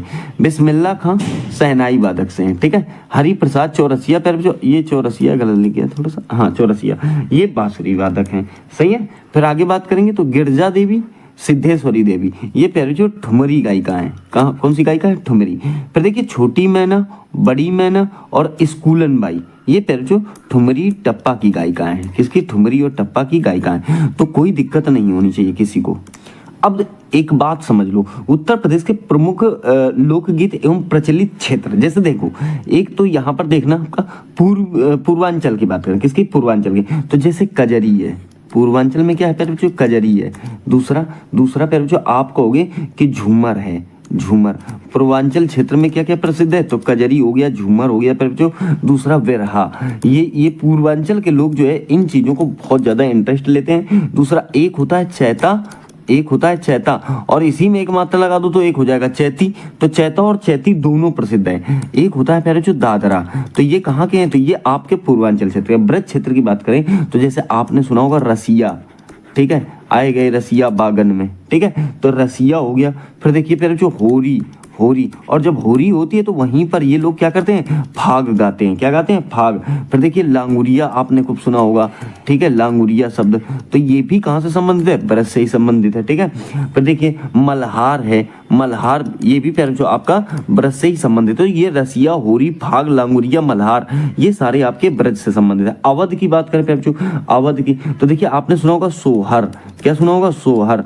फिर एक होता है फिर जो बधाई दो, उसमें वो मैं नाम नहीं लूंगा, वो लोग खूब नाचते हैं, ठीक है, डांस वगैरह करते हैं, ठीक है। तो देखिए सोहर है, बधाई है, संस्कार गीत हैं, संस्कार गीत भी गाए जाते हैं। और फिर जो एक शब्द होता है सावनी, ये भी गाए जाते हैं, ठीक है। एक शब्द होता है आपका झूला गीत, कौन सा गीत, झूला गीत प्यारे बच्चों, तो ये भी खूब गाया जाता है। तो यहाँ पर आपने जो है ये 3 पॉइंट समझ लिए और इन तीनों में बहुत एरिया आपका कवर हो जाएगा, ठीक है। देखिए ये नृत्य समझना, जैसे अगर बात करें धीवर नृत्य, कौन सा प्यारे बच्चों, धीवर नृत्य, ये प्यारे बच्चों कहार जाति द्वारा गाया जाता है। किसके द्वारा, कहार गाया जाता है, मतलब गाते भी हैं और नृत्य भी करते हैं। तो धीवर नृत्य, ये नृत्य अनेक शुभ अवसरों पर विशेष रूप से कहार जाति के द्वारा जो है किया जाता है, ठीक है। दूसरा अगर बात करें घोड़ा नृत्य प्यारे बच्चों, कौन सा नृत्य, घोड़ा नृत्य। तो एक बात ध्यान देना, जो घोड़ा नृत्य ये बुंदेलखंड का नृत्य है। कहाँ का है प्यारे बच्चों, तो बुंदेलखंड का है, वहाँ के लोग जो है इसे बहुत ज्यादा पसंद करते हैं, ठीक है। और देखो एक बात ध्यान देना, एक होता है घोड़ा नृत्य और एक होता है कठ घोड़वा नृत्य। कौन सा प्यारे बच्चों, तो एक नृत्य आप याद रखेंगे यहाँ पर, कठ घोड़ावा नृत्य, ठीक है। कौन सा हो गया, कठ घोड़ावा नृत्य हो गया। ये प्यारे जो आपका पूर्वांचल का है, कहाँ का है, पूर्वांचल का नृत्य है, ठीक है। तो पूर्वांचल में जो है आपका मांगलिक अवसरों पर किया जाता है। इसमें एक नर्तक अन्य नर्तकों के घेरे के अंदर कृत्रिम घोड़ों पर बैठकर नृत्य करते हैं, मतलब जो लकड़ी बकड़ी के बनाए जाते हैं, सही है। देखिए धुरिया नृत्य की बात करें, जो धुरिया नृत्य है पर जो ये है तो बुंदेलखंड का ही, लेकिन वहां पर जो कुम्हार जाति होती है, कौन सा, कुम्हार जो मिट्टी का कार्य करते हैं ना, कुम्हार जाति के द्वारा जो है इसे किया जाता है। फिर एक होता है नटवरी नृत्य, कौन सा नृत्य, नटवरी नृत्य। ये पर जो मध्य प्रदेश का आपके पूर्वांचल क्षेत्र के, किसके, पूर्वांचल क्षेत्र के जो अहीर समुदाय के लोग होते हैं उनके द्वारा किया जाता है। हालांकि ये मैंने पीछे भी बताया था, ठीक है। धोबिया नृत्य धोबी समुदाय द्वारा किया जाता है, पर कौन सा, धोबिया। तो ये ध्यान रखना, अब जैसे धोबिया लगा है तो बताने की जरूरत है कि कौन सा समुदाय करेगा, फिर तो वो धोबी ही करेगा ना, धोबी ही करेगा। अब जैसे एक मयूर नृत्य है प्यारे, कौन सा, मयूर नृत्य। तो मयूर का संबंध डायरेक्टली कहाँ से है, ब्रज क्षेत्र से, तो ब्रज क्षेत्र के लोग करते हैं। तो ये पॉइंट आपको ध्यान रखने हैं। देखिए क्वेश्चन नंबर 19, लखनऊ किस नदी के किनारे बसा हुआ है। प्यारे बच्चों लखनऊ जो है आपका गोमती नदी के किनारे बसा हुआ है, और गोमती जो है सहायक किसकी है, गोमती जो है सहायक किसकी है, तो गंगा की सहायक है। किसकी सहायक है प्यारे बच्चों, गंगा नदी की सहायक नदी है।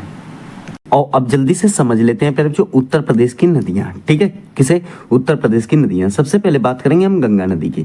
तो देखो आप यहाँ पर देखो, गंगोत्री हिमनद से निकलती है। कहाँ से निकलती है प्यारे बच्चों, उद्गम कहाँ से, तो गंगोत्री हिमनद से होता है। किसका, तो प्यारे बच्चों गंगा का नहीं बल्कि भागीरथी नदी का होता है।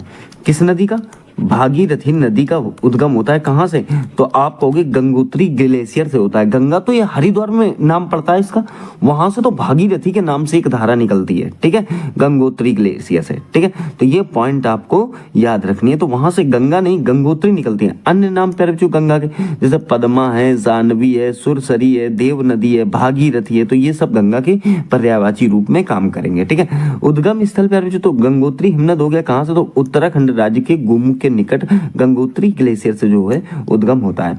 कुल लंबाई की अगर पैर तो वैसे तो 2525 किलोमीटर है, लेकिन हम उत्तर प्रदेश पढ़ रहे हैं तो उत्तर प्रदेश में कितने, 1450 किलोमीटर है। कहने का मतलब 1450 किलोमीटर है। ये पॉइंट पैर जो आपको बहुत अच्छी तरीके से याद रखने एग्जाम की दृष्टि। देखिए अगर मुहाने की बात करें, किसकी, मुहाने की, तो जो मुहाना है गंगा की मुख्य धारा बांग्लादेश में प्यार जो प्रवेश करती है। कहाँ प्रवेश करती है, बांग्लादेश में। इसमें मैप में थोड़ा सा देखो, ये घूम घाम के निकली हुई इधर को, ठीक है। जहां इसे जो है पद्मा नाम से जाना जाता है। पद्मा में ही जब ब्रह्मपुत्र नदी आकर गिरती है, जिसे बांग्लादेश में जमुना कहते हैं। क्या, पद्मा में ही जब ब्रह्मपुत्र नदी गिरती है, तो ब्रह्मपुत्र को बांग्लादेश में जमुना के नाम से जाना जाता है। जमुना अलग है, यमुना अलग है। यमुना तो प्यार जो कालिंदी नदी को कहा जाता है, ठीक है, वो अलग विषय हो गया। तो ब्रह्मपुत्र नदी जिसे बांग्लादेश में जमुना कहते हैं, वो आकर जब मिलती है तो इसका नाम क्या हो जाता है, मेघना हो जाता है। मुहाना बढ़िया तरीके से ध्यान रखना, बहुत क्वेश्चन यहाँ पर बनते हैं पहले जो, ठीक है। अब देखिए गंगा की सहायक नदियां दो प्रकार से समझिए, एक जो बाएं तट से गिरती हैं और एक जो दाएं तट से गिरती हैं। बाएं तट से गिरने वाली रामगंगा है, गोमती है, घाघरा है, शारदा है और गंडक नदी है, ठीक है। दाएं तट से गिरने वाली यमुना है, टोंस है और पैर जो आपका सोन नदी है। गंगा नदी प्रदेश के बिजनौर जनपद से उत्तर प्रदेश में प्रवेश करती है। कई बार क्वेश्चन पूछा गया है कि गंगा नदी उत्तर प्रदेश में कहां से एंट्री लेती है, कहां से प्रवेश करती है, तो बिजनौर जिले से प्रवेश करती है, ठीक है। और उत्तर प्रदेश के 27 जिलों से होकर जो है प्यारे बच्चों ये आपकी प्रवाहित होती है। अब देखना यहाँ पर देखिए 20 मार्च 2017 को उत्तराखंड उच्च न्यायालय हाईकोर्ट ने एक ऐतिहासिक निर्णय में गंगा और यमुना नदी को जीवित मानव का दर्जा देने का आदेश दिया था। ठीक है, गंगा नदी के किनारे स्थित उत्तर प्रदेश के जो प्रमुख शहर हैं तो उसमें एक तो प्रयागराज है, वाराणसी, कानपुर, ये प्यारे जो 3 मोस्ट इंपॉर्टेंट है। फिर कन्नौज हो गया, बिठूर हो गया, मिर्जापुर हो गया, गाजीपुर, बलिया आदि जो है इसके अंतर्गत आते हैं। वही नवंबर 2008 में, कब प्यारे बच्चों 2008 में इसे जो है प्यारे बच्चों आपका राष्ट्रीय नदी घोषित कर दिया गया था।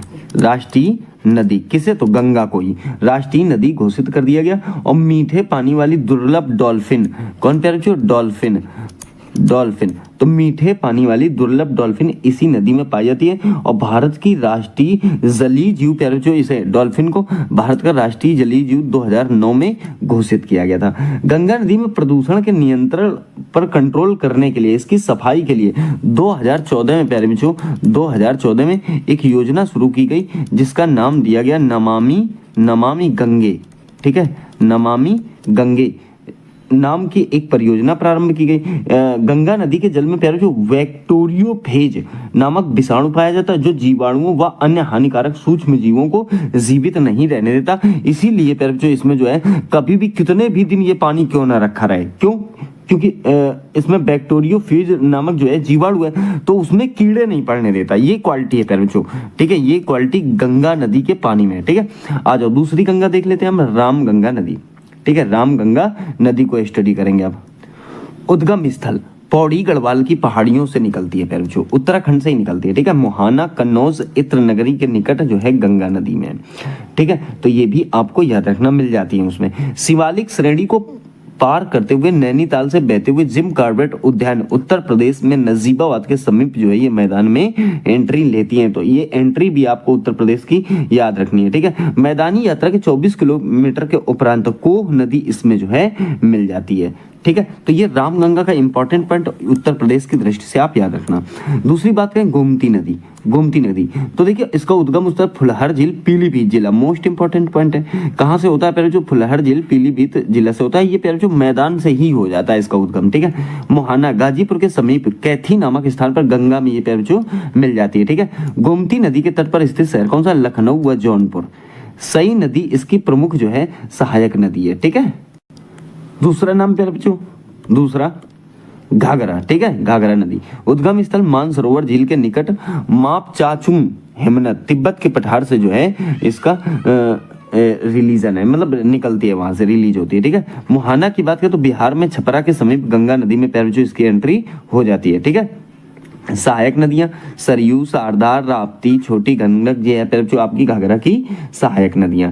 ये मोस्ट इंपॉर्टेंट पॉइंट है। फिर देखिए ये नदी कुछ दूर तक बिहार और उत्तर प्रदेश की सीमा भी बनाती है, काफी दूर तक। ठीक है, इसे सरयू नदी के नाम से भी जाना जाता है। ठीक है, इसका संबंध डायरेक्टली भगवान राम की जन्मभूमि अयोध्या नगरी सरयू नदी के किनारे स्थित है, इसीलिए जिसको सरयू नदी बोला जाता है। ठीक है, आप ध्यान देना यहाँ पर, इससे क्वेश्चन बहुत बने हैं प्यारे बच्चों घाघरा नदी से, बहुत। ठीक है, चलिए अब देखिए आगे बात करते हैं हम राप्ती नदी की। किसकी, राप्ती नदी की। तो राप्ती नदी इसका उद्गम स्थल पर जो नेपाल के लघु हिमालय श्रेणी में स्थित धौलागिरी के दक्षिण में रुकुमकोट के निकट से होता है। ठीक है, कहां से, रुकुमकोट के निकट से।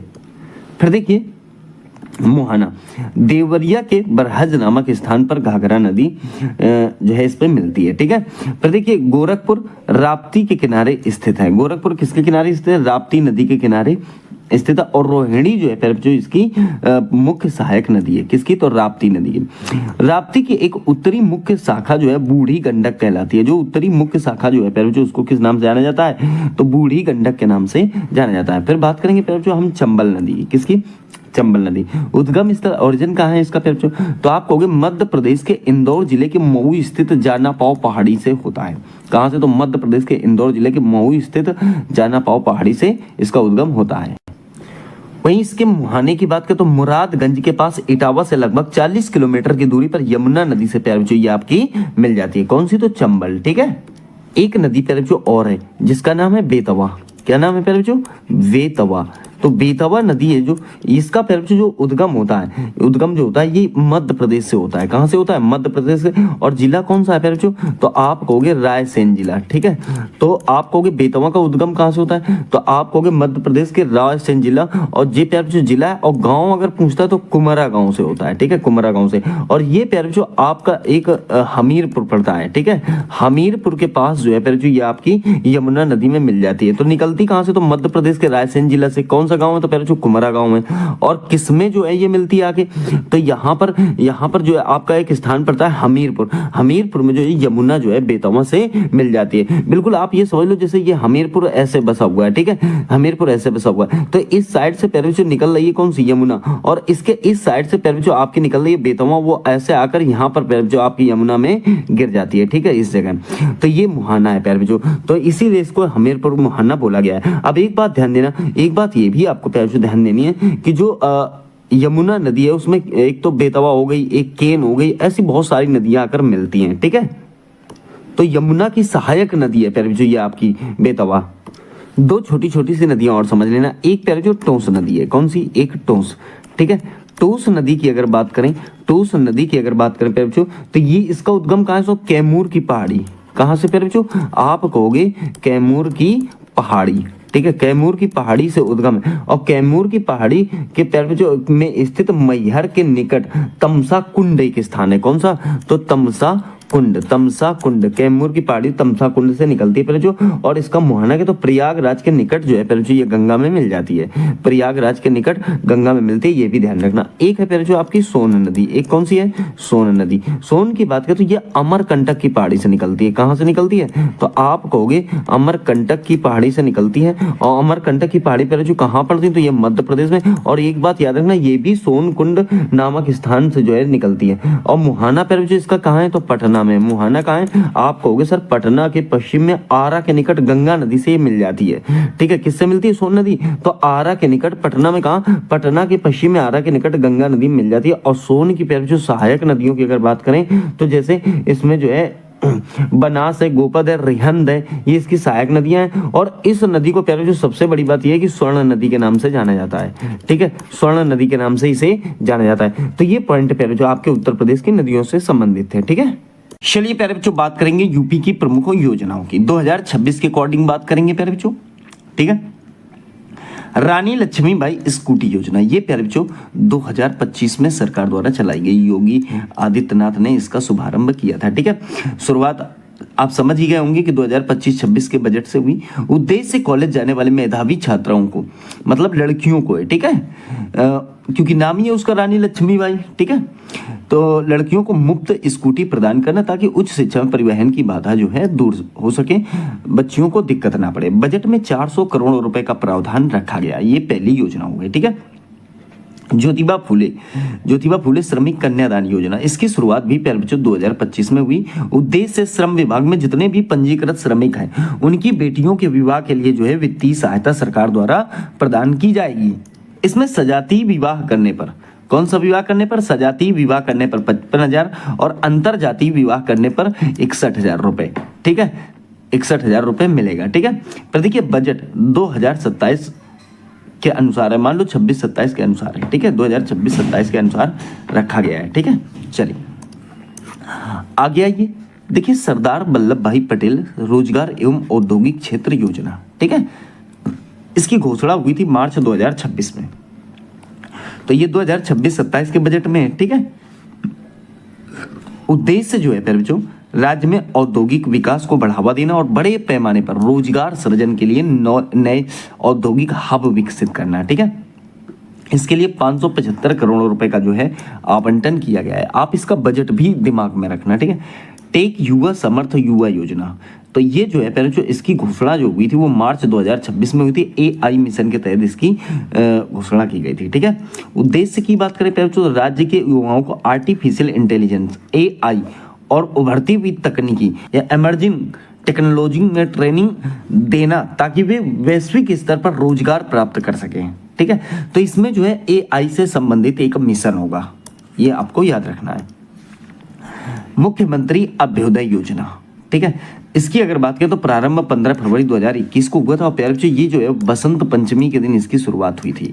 इसमें जो है IAS, IPS, PCS, NDA, CDS, NEET, JE जैसे जो प्रतियोगी परीक्षाएं उनकी तैयारी कर रहे हैं निशुल्क, मतलब सरकार ने निशुल्क कोचिंग और मार्गदर्शन प्राप्त करने के लिए जो है इसकी शुरुआत की और इसमें जो है इसमें छात्रों को स्कॉलरशिप भी दी जाती है। ठीक है, फिर बात करें मुख्यमंत्री युवा स्वरोजगार योजना, इसकी शुरुआत जो हुई 15 सितंबर 2018 को हुई। कब हुई प्यारे बच्चों? आप कहोगे 15 सितंबर 2018 को हुई। उद्देश्य क्या है इसका? युवाओं को अपना खुद का उद्योग या सेवा केंद्र शुरू करने के लिए जो है आर्थिक सहायता दी जाएगी। अगर आप अपना रोजगार शुरू करते हो तो उद्योग अगर शुरू करोगे तो 25 लाख तक, ठीक है, और सेवा क्षेत्र में आपको 10 लाख तक का ऋण जो है मुहैया कराया जाएगा। ठीक है, आगे देखिए मुख्यमंत्री कन्या सुमंगला योजना। ठीक है, प्रारंभ कब हुआ इसका? तो 25 अक्टूबर 2019 को प्रारंभ हुआ। उद्देश्य क्या है? तो बेटियों के जन्म से लेकर उनकी उच्च शिक्षा तथा तक आर्थिक सहायता प्रदान करना। ठीक है, ताकि भ्रूण हत्या रोकी जा सके। ठीक है, तो ये याद रखना, इसमें जो है सरकार आपको पैसे देगी।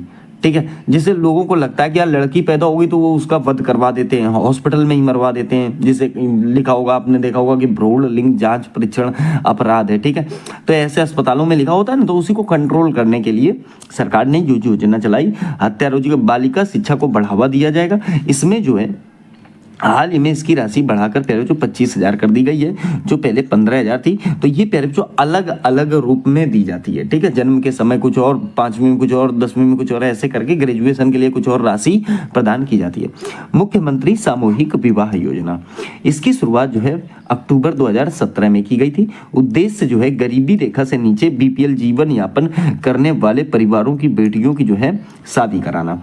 इसका उद्देश्य दहेज प्रथा को रोकना और गरीब परिवारों पर आर्थिक बोझ कम करना है। ठीक है, वित्तीय सहायता की बात करें तो योजना के तहत प्रति जोड़े को कुल 1 लाख रुपए की आर्थिक सहायता दी जाती है, जिसमें 60,000 रुपए जो है डायरेक्टली लड़की के अकाउंट में जाएंगे और 40,000 का सामान दिया जाएगा। ठीक है, तो ये बात याद रखनी है।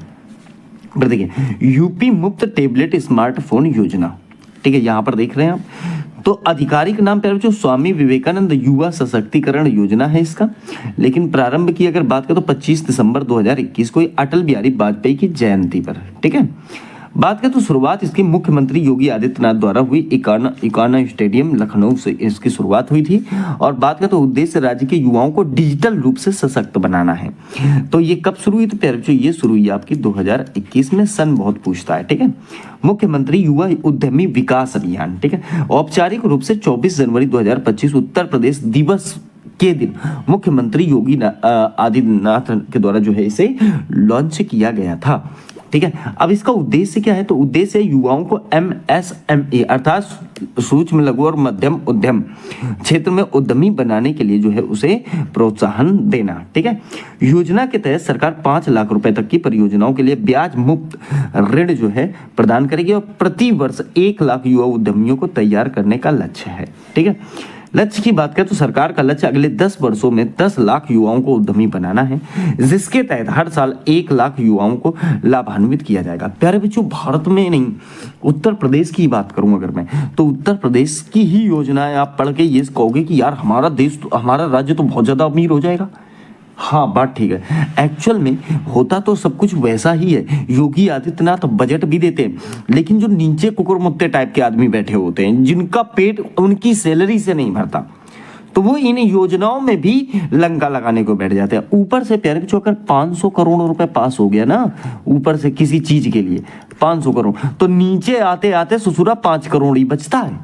मतलब इतना खा जाते हैं वो, इतना तो खा जाते हैं। ऊपर से जहां से पैसा पारित होता है वहां तक जो योजना आपको मिल रही है वहां तक सब खत्म। और होता क्या है कि वो 5 करोड़ भी मान लो बांट दिया 150 लोगों में, बाद में नेता आता है फोटो खिंचवा लेता है, कह देता भाई योजना कंप्लीट, योजना कंप्लीट। इस प्रकार की योजनाएं चलती हैं। ठीक है, क्या होगा? देश तो गड्ढे में जाएगा ही। यहाँ नेता अपना पेट भरता है प्यारे बच्चों। देखिए आगे बात करता हूँ, मुख्यमंत्री खेत सुरक्षा योजना, इसकी शुरुआत हुई जुलाई 2023 से, ठीक है। उद्देश्य नीलगाय, सुअर और आवारा पशुओं से फसलों को बचाने के लिए खेतों के चारों ओर जो है सोलर फेंसिंग, हल्का 12 वोल्ट का करंट का तार लगाया जाता है। जैसे मान लो ये यहाँ पर आप देख पा रहे हो ना, तो थोड़ा सा एक तार लगा दिया जाता है जिसमें हल्का 12 वोल्ट का करंट छोड़ा जाता है जिससे झटका लगे, ठीक है। जानवरों को बिना नुकसान पहुंचाए भगाने वाली इस तकनीक के लिए सरकार प्रति हेक्टेयर लागत का 60% अधिकतम 1.43 लाख रुपए का जो है अनुदान देती है, ठीक है। अब देखिए यूपी एग्रीज, उत्तर प्रदेश कृषि विकास और ग्रामीण उद्यम परिस्थितिकी तंत्र सुदृढ़ीकरण, ठीक है। तो ये विश्व बैंक समर्थित एक व्यापक प्रोजेक्ट है जिसे योगी आदित्यनाथ ने 28 जनवरी 2025 को लॉन्च किया था, ठीक है। बचत और वित्त पोषण, ये 4000 करोड़ की परियोजना है जिसमें 2737 करोड़ का ऋण विश्व बैंक से जो है प्राप्त हो चुका है। तो ये बात आप यहां पर याद रखेंगे, सही है। आगे आइए, देखिए जीरो पॉवर्टी स्कीम बहुत इंपॉर्टेंट स्कीम है, इसमें तो आप मोस्ट इंपॉर्टेंट लगा लो, ठीक है। जीरो पॉवर्टी स्कीम, देखिए जिसे अब आधिकारिक तौर पर Baba Saheb doctor Bhimrao Ambedkar zero poverty programme के नाम से जाना जाता है। इसका लक्ष्य जो है राज्य के हर परिवार को गरीबी रेखा से बाहर निकालना है, ठीक है। घोषणा की बात करें तो मुख्यमंत्री योगी आदित्यनाथ द्वारा 15 अगस्त 2024 को घोषित और 2 अक्टूबर 2024 गांधी जयंती को आधिकारिक तौर पर इसे लॉन्च किया गया। नाम परिवर्तन की बात करें तो 14 अप्रैल 2025 को डॉक्टर अंबेडकर साहब के नाम पर इसे रख दिया गया था, ठीक है। ये बात आपको याद रखनी। लक्ष्य तिथि प्रथम चरण में अत्यंत निर्धनता को 2 अक्टूबर 2025 तक समाप्त करने का जो है लक्ष्य। भाई साहब कुछ नहीं होगा, गरीबी और बढ़ जाएगी, मैं गारंटी दे रहा हूँ, फालतू की बातें हैं ये सब, ठीक है। बजट की बात करें 2025-26 इस योजना के सफल क्रियान्वयन के लिए जो है 250 करोड़ का आवंटन किया गया है। आगे देखिए प्यारे बच्चों, मुख्यमंत्री जन आरोग्य योजना, ठीक है। प्रारंभ वर्ष की बात करें तो 2018-19 से ये जो आपकी शुरू होती है। उद्देश्य की बात करें तो उन परिवारों को स्वास्थ्य सुरक्षा प्रदान करना जो केंद्र सरकार के आयुष्मान भारत योजना से छूट गए थे, ठीक है। लाभ की बात करूं तो सरकारी और सूचीबद्ध निजी अस्पतालों में प्रति परिवार प्रति वर्ष 5 लाख तक का जो है मुफ्त कैशलेस इलाज। दस्तावेज की बात करें तो लाभार्थियों को आयुष्मान कार्ड जो है इसमें जारी किया जाता है। देखिए नंद बाबा दुग्ध मिशन, नंद बाबा दुग्ध मिशन मिल्क मिशन है। शुरुआत की बात करें तो जून 2023 में हुई और बजट इसका 1000 करोड़ का है, ठीक है। उद्देश्य की बात करें तो उत्तर प्रदेश को दुग्ध उत्पादन में अग्रणी बनाए जाने के लिए इसकी स्थापना जो है इसकी शुरुआत जो है की गई है। किसानों को गायों की अच्छी नस्ल खरीदने के लिए प्रोत्साहन करेगी, ठीक है। नस्ल सुधार, स्वदेशी गायों साहिवाल है, गिर है, थारपाकर है, गंगातीरी के पालन को बढ़ावा देना। फिर देखिए एक बात याद रखनी है प्यारे बच्चों आपको, नंदनी कृषक समृद्धि योजना उत्तर प्रदेश में सितंबर 2023 में शुरू की गई थी और अम्ब्रेला मिशन इसी से संबंधित है। क्वेश्चन कहेगा अम्ब्रेला मिशन किस योजना से संबंधित है, आप कहोगे अम्ब्रेला मिशन नंदनी कृषक समृद्धि योजना से संबंधित है, ठीक है। बहुत इंपॉर्टेंट प्रश्न है प्यारे बच्चों, ठीक है। चलिए देखिए मिशन महिला सारथी, मिशन महिला सारथी ये लॉन्च हुआ पहले जो आपका अक्टूबर 2023 में, कहां से तो अयोध्या से, ठीक है। विशेषता इसमें यूपी रोडवेज यूपीएसआरटीसी की 51 बसों को जो है हरी झंडी दिखाया गया जिन्हें जो है महिला ड्राइवर और महिला कंडक्टर द्वारा संचालित किया गया।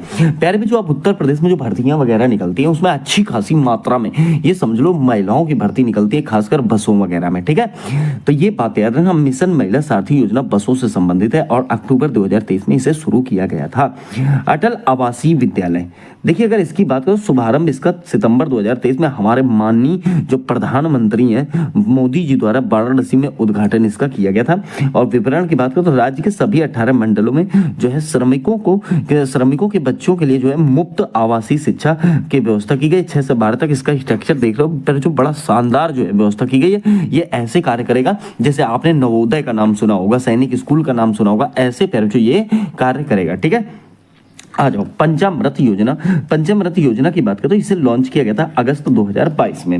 उद्देश्य है गन्ने की खेती की लागत कम करना, ठीक है। गन्ने की खेती की जो है पहले जो लागत कम करना और किसानों की आय को है दोगुनी करना। आय तो दोगुनी मोदी जी भी कर रहे थे पर मुझे लग रहा है सवागुनी भी नहीं हुई, नाम मात्र की योजनाएं होती हैं, ठीक है। 5 तकनीकें थे बच्चों, ट्रेंच विधि, पेड़ी प्रबंधन, कचरा माल्चिंग और ड्रिप सिंचाई और जो है फसल के लिए इसमें जो है लॉन्च किया गया है, ठीक है। चलिए आगे बात करें तो उत्तर प्रदेश मुख्यमंत्री बाल सेवा योजना, उत्तर प्रदेश मुख्यमंत्री बाल सेवा योजना, इसे लॉन्च किया गया था प्यारे बच्चों 30 मई 2021 को। ठीक है, लाभार्थी वे बच्चे जिन्होंने कोविड-19 के कारण अपने माता पिता को प्यारे बच्चों जो है खो दिया था। ठीक है, अपने अभिभावकों को खो दिया था कोविड-19 में। ठीक है, वित्तीय सहायता 4,000 रुपए प्रतिमाह 18 वर्ष की आयु तक इनको दिया जाएगा। ठीक है, लड़कियों की शादी के लिए जो है 1.1 लाख की जो है एक मुफ्त सहायता मिलेगी। ठीक है, शादी के लिए। ठीक है, फिर देखिए बात करेंगे प्यारे बच्चों बीसी सखी योजना। कौन सी योजना? आप कहेंगे सर बीसी सखी योजना। ठीक है,